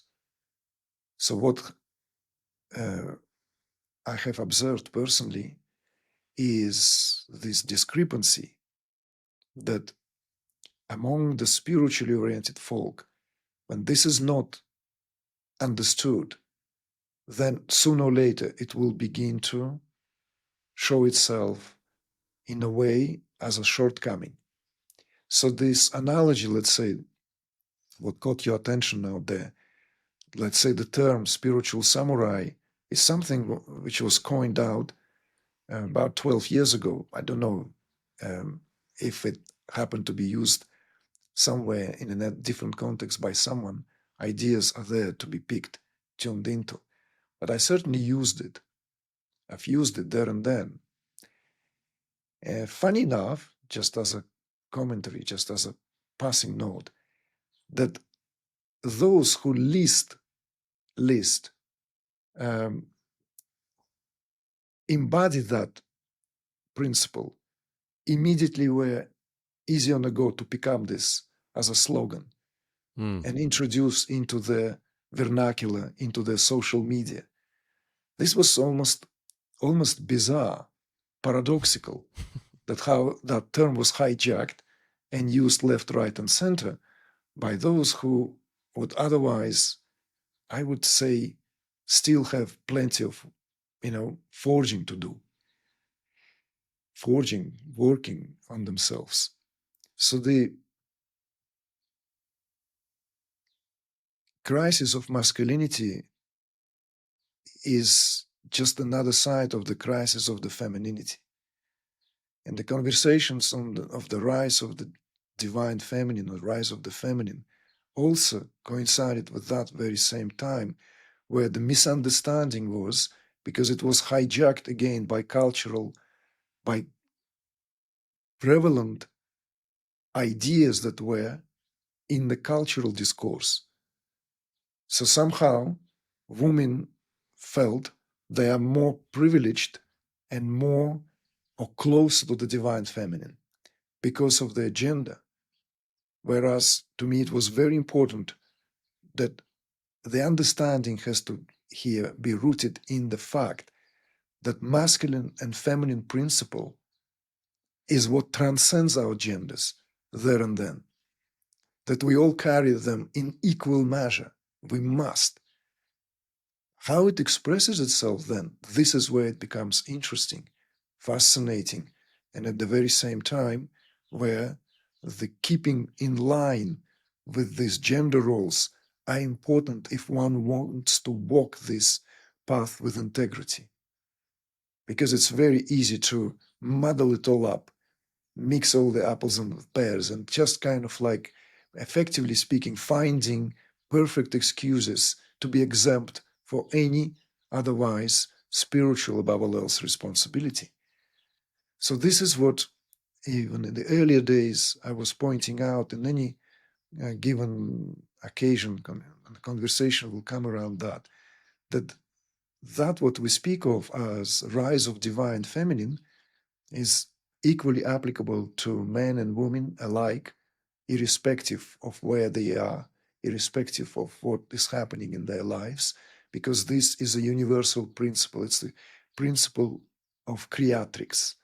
It's a principle of creativity, cosmic creativity, that universal principle. The fact that the patriarchal systems in most of the religions of the world have that emphasis does not undermine for a moment the aliveness of that energy at all times. Mm.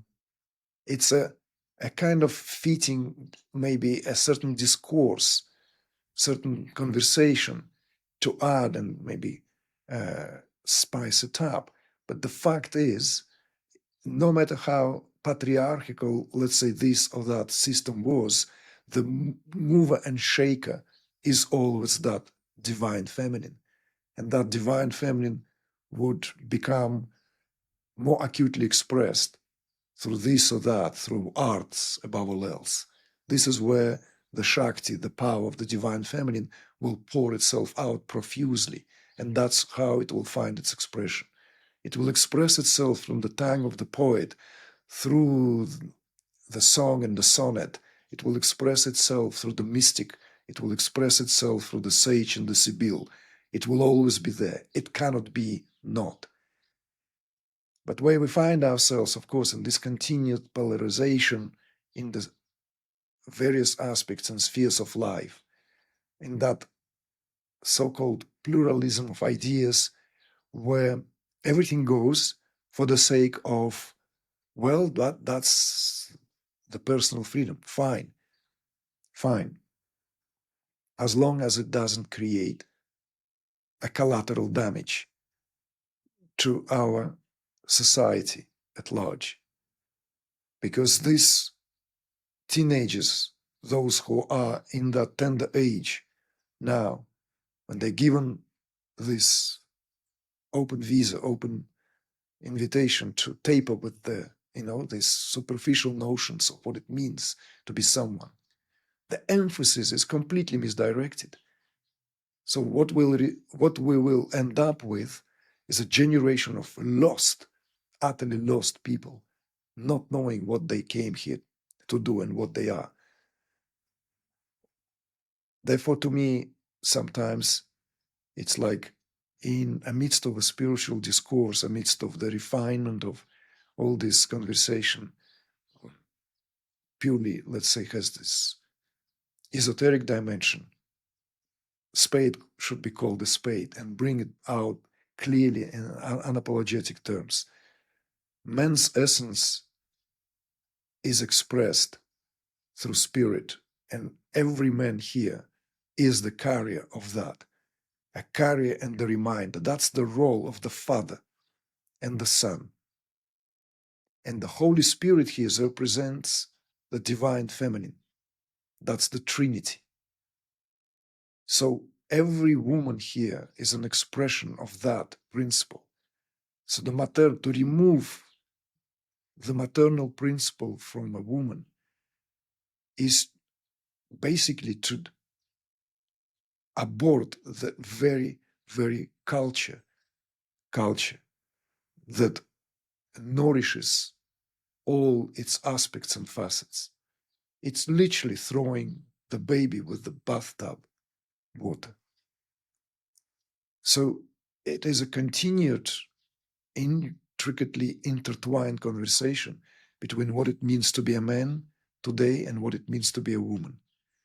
Because with this, the way of life, the way of this globalization, with the digitation, with the way where roles are much less defined in terms of the actual reality of everyday life, it is no longer defined by, let's say, I have to saddle a horse and, and be off to defend the land, and someone needs to stay behind and tend to the eldest and the youngest, is no longer there. But the archetypal forces are still there. The archetypal forces still speak through us. These very archetypal forces, what displays and speaks itself, you see? When they are withered away, then we forget what we are here for. And for men, the duty here is the very, very matter of being a man. It is being one's life lived in alignment with the highest integrity. So, of course, these masculine qualities here are inseparable from the strength of the spirit. And of course, the state of the body translates into that, because spirit cannot be in the body that is given to indulgences and given to disease and decay.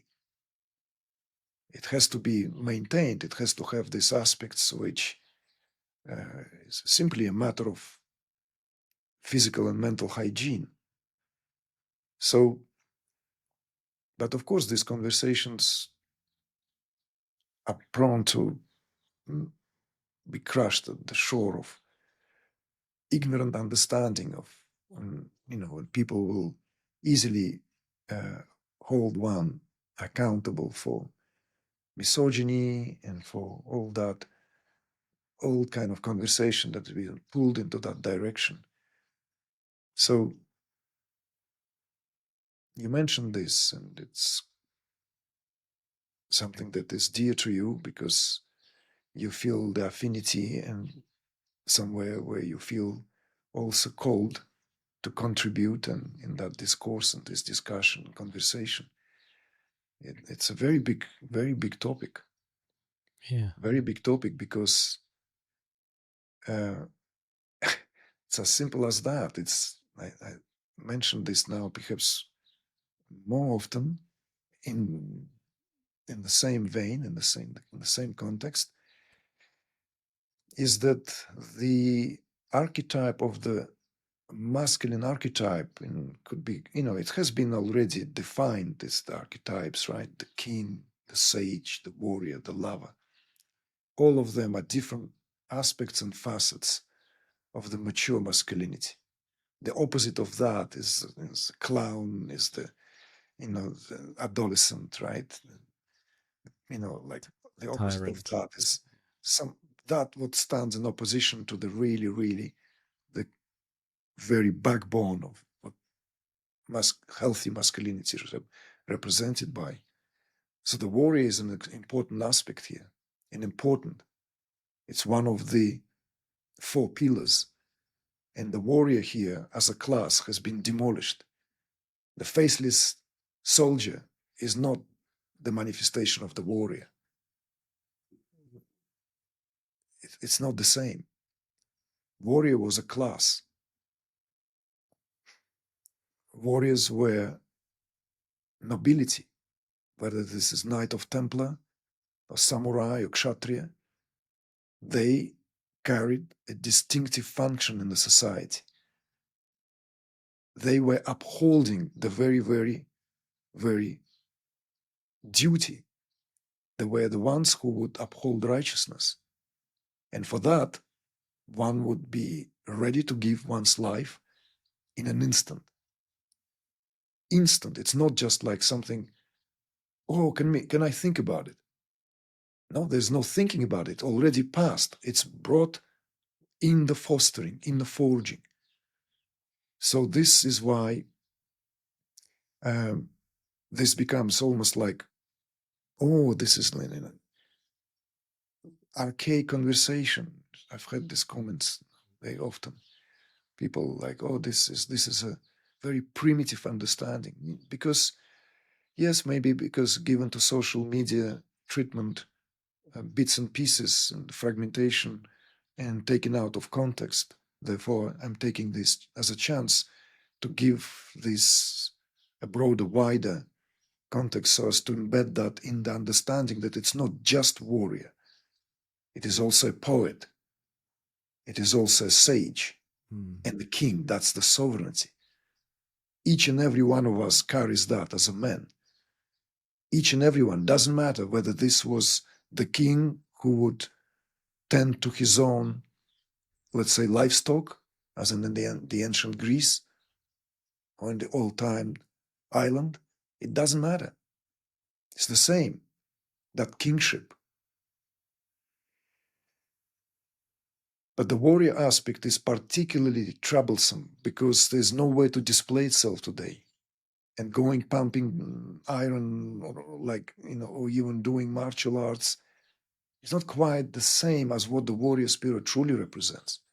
Therefore, in my work, it's always an invitation to embrace these qualities and contemplate on that. Is there ideals in my life for which I'm ready to give my life without thinking twice about it? If not, I'm not fully living. Call me a dinosaur, call me a dying breed, I don't care. For me, this is very clear. At some point, this became as clear as a daylight, as sharp as the blade that is forged to do the job. It became very clear that these are not the matters to temper with and to kind of like put them aside when it doesn't fit our narrative. So sometimes reevaluating this and knowing that there have to be some ideals, and not just ideals and ideologies. It's like, I don't want to make this into kind of like a personal kind of, pumping up this, but I do remember this again, even in my childhood. I once told my mother that I love my friend so much that I can die for him. And I don't know where it came from. Where does it come from? Where does it come from? Somehow, innately, it felt to me that this was the measure of a true friendship.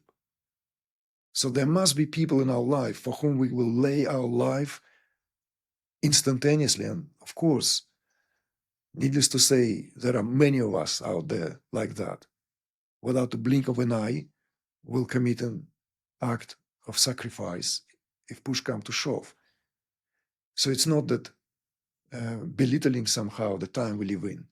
No, it's actually asking more of us today than perhaps in the era when it was clearly defined, when everyone was carrying a sword because that's the part of the belonging to the societal structure. It's more difficult. You can't carry a sword now. So therefore that sword has to be somewhere else. It translates into this principles we live by and for. That's what, in my understanding of what it means to be a man. And one needs to rise to that every single day.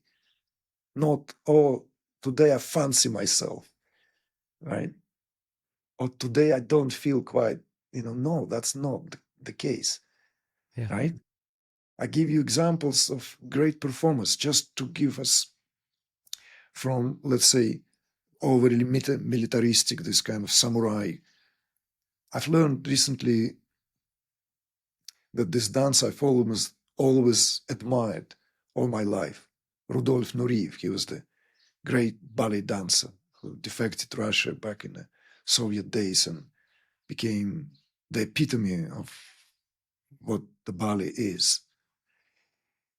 He was gay in his orientations. Some say bisexual, but he was gay, mostly known for. But he had all these qualities of warriorship and living his Dharma fully. For example, he performed once with a high fever because he was with pneumonia on stage. The dance, which requires athleticism, which can only be compared to, Olympic sports. He did not budge. He performed that role because this was on a day he could not dare to let his partners and the company down. You see? This is an example. This is an example that, it's not on Monday I fancy myself a warrior. The rest of the week I'll take it easy. Right? So it's very easy to take it easy. Life is almost conducive to that. Yeah. Given we are not in the parts of the world where death is, again, a daily feature. It's remote. It's like birds chirping. Life is easy. Okay, this problem, that. But overall, So it's a big topic. Yeah. Max, it's a big topic, man. So Yeah. Thanks for speaking on it and taking it where you felt intuitively it needed to be taken. And I appreciate the, like you say, the broader scale that we were able to create for this matter, and still it's just a fraction of what can be said about it, for sure, but, that's within the limitations that we all have in space and time. I feel like, yeah, it needed some addressing, and, there's many topics and points where I feel personal resonance with, and I guess when it boils down to is what comes from the inside and what comes from the outside, what is external, what is noise, what is, opinions and narratives that are being fed to us, and what is an internal innate knowing. And I feel like that comes down to what you and I were sharing and talking about at the very beginning of this conversation, is the disconnect. And there lies the cure, in my opinion, to much of this insecurity and disorientation, by reconnecting to oneself, and the wisdom that we all carry innately within us, completely, irrespective of gender. The energies present will speak to us in a very clear way.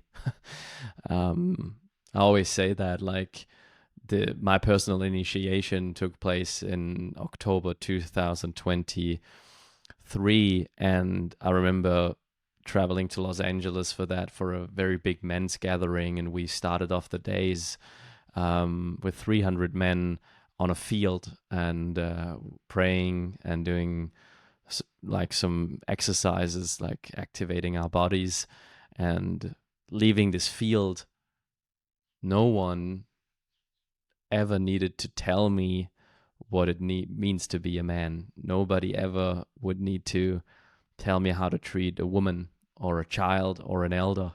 That was an innate knowing, that was a deeply embedded, ingrained wisdom that I could feel, and that was coming from me, and I felt more connected to my father than I ever have, and to my twin sister, and to my friends, and to my mother, and to my grandmother and my grandfather.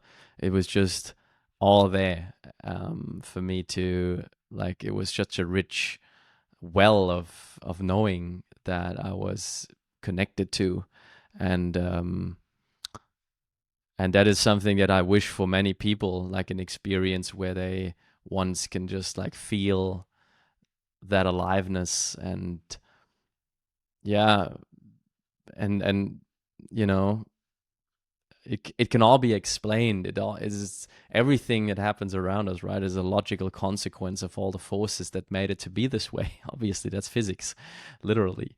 We can all unravel that and trace it back, like why things are the way that they are. And then there's just an undeniable truth in experiencing, and that is, what you, in my opinion, what, like, and what I could feel is what you were alluding to is something that goes beyond a social media post or like a voice of someone that is talking about a subject, and just pointing a little bit more towards like, running it through your own system in the purest sense of the word, right? And letting that just like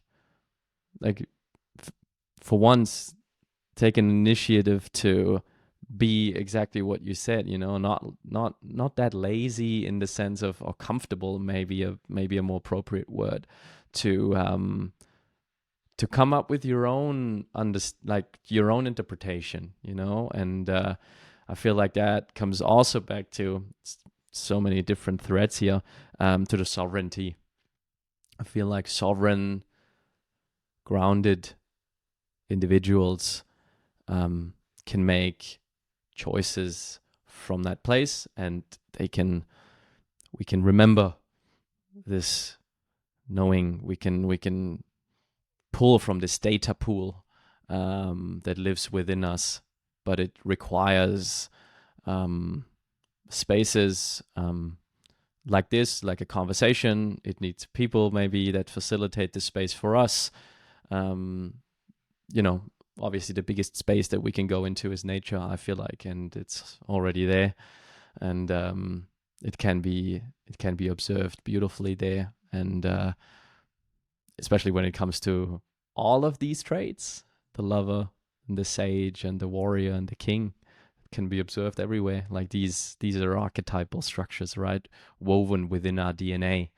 So yeah, just grateful for us to have explored this, within what's possible in a conversation like this through spoken word. So appreciate this. All right, so landing this plane here, slowly. Would like to, you know, introduce some lightness by asking you, like, what brings you joy these days, Igor? Oh dear. Oh, what brings joy?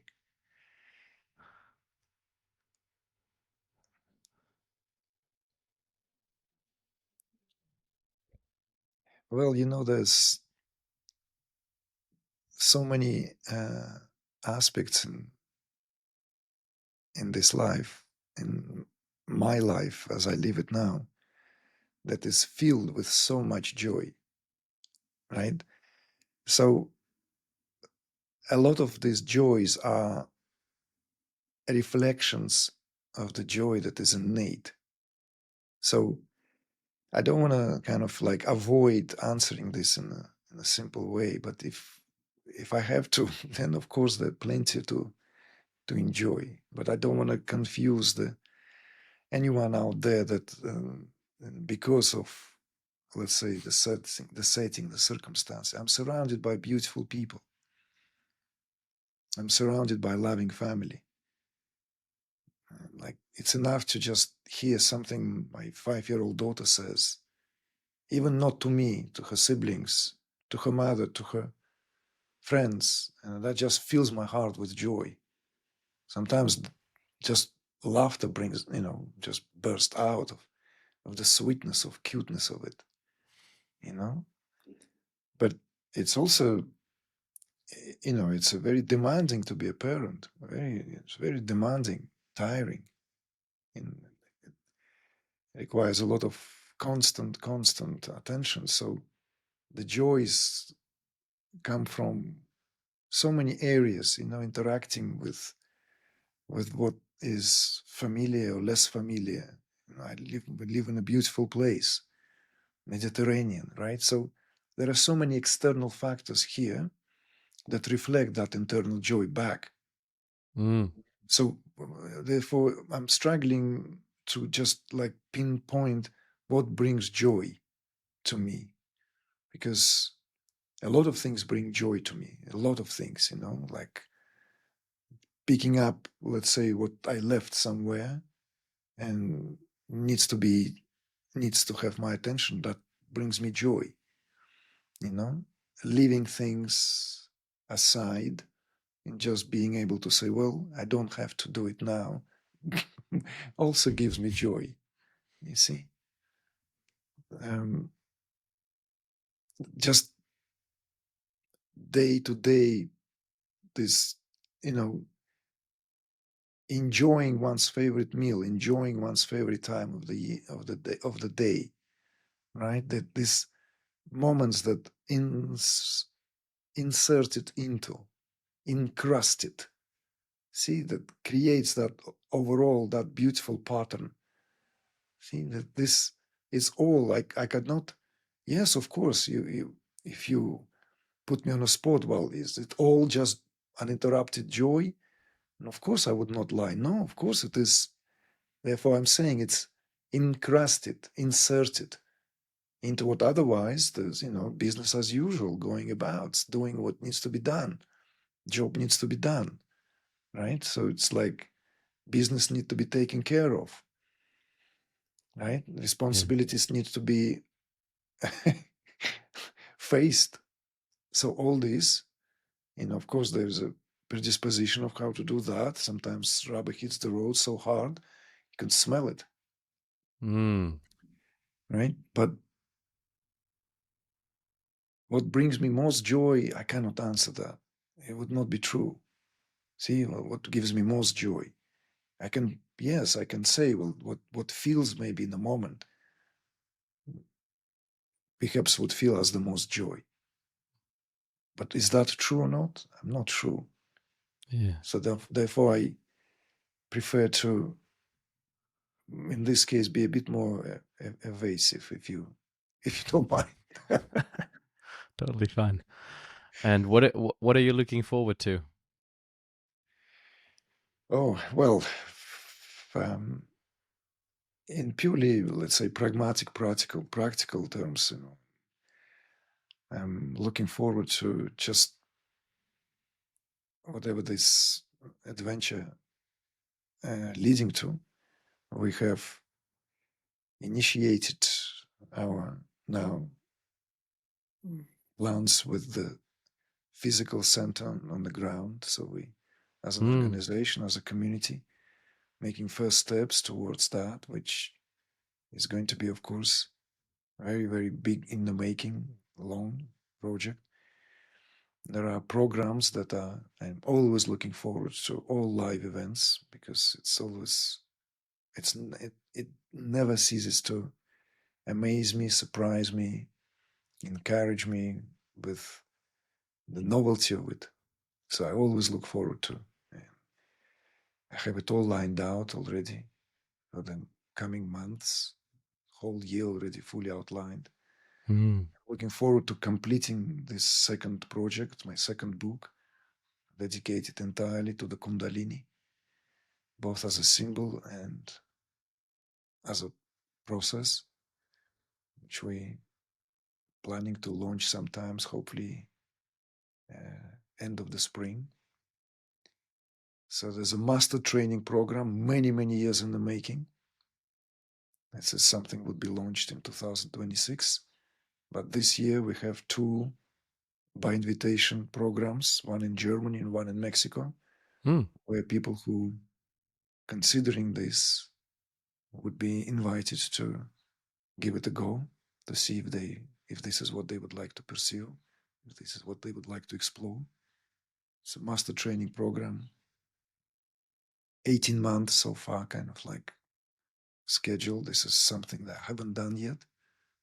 So that would be something interesting to definitely to look forward to. So yeah, that's a lot of other aspects in my life that that I could say that I'm looking forward to. Some of them are more tangible, others are a bit more veiled through its less, let's say, defined way.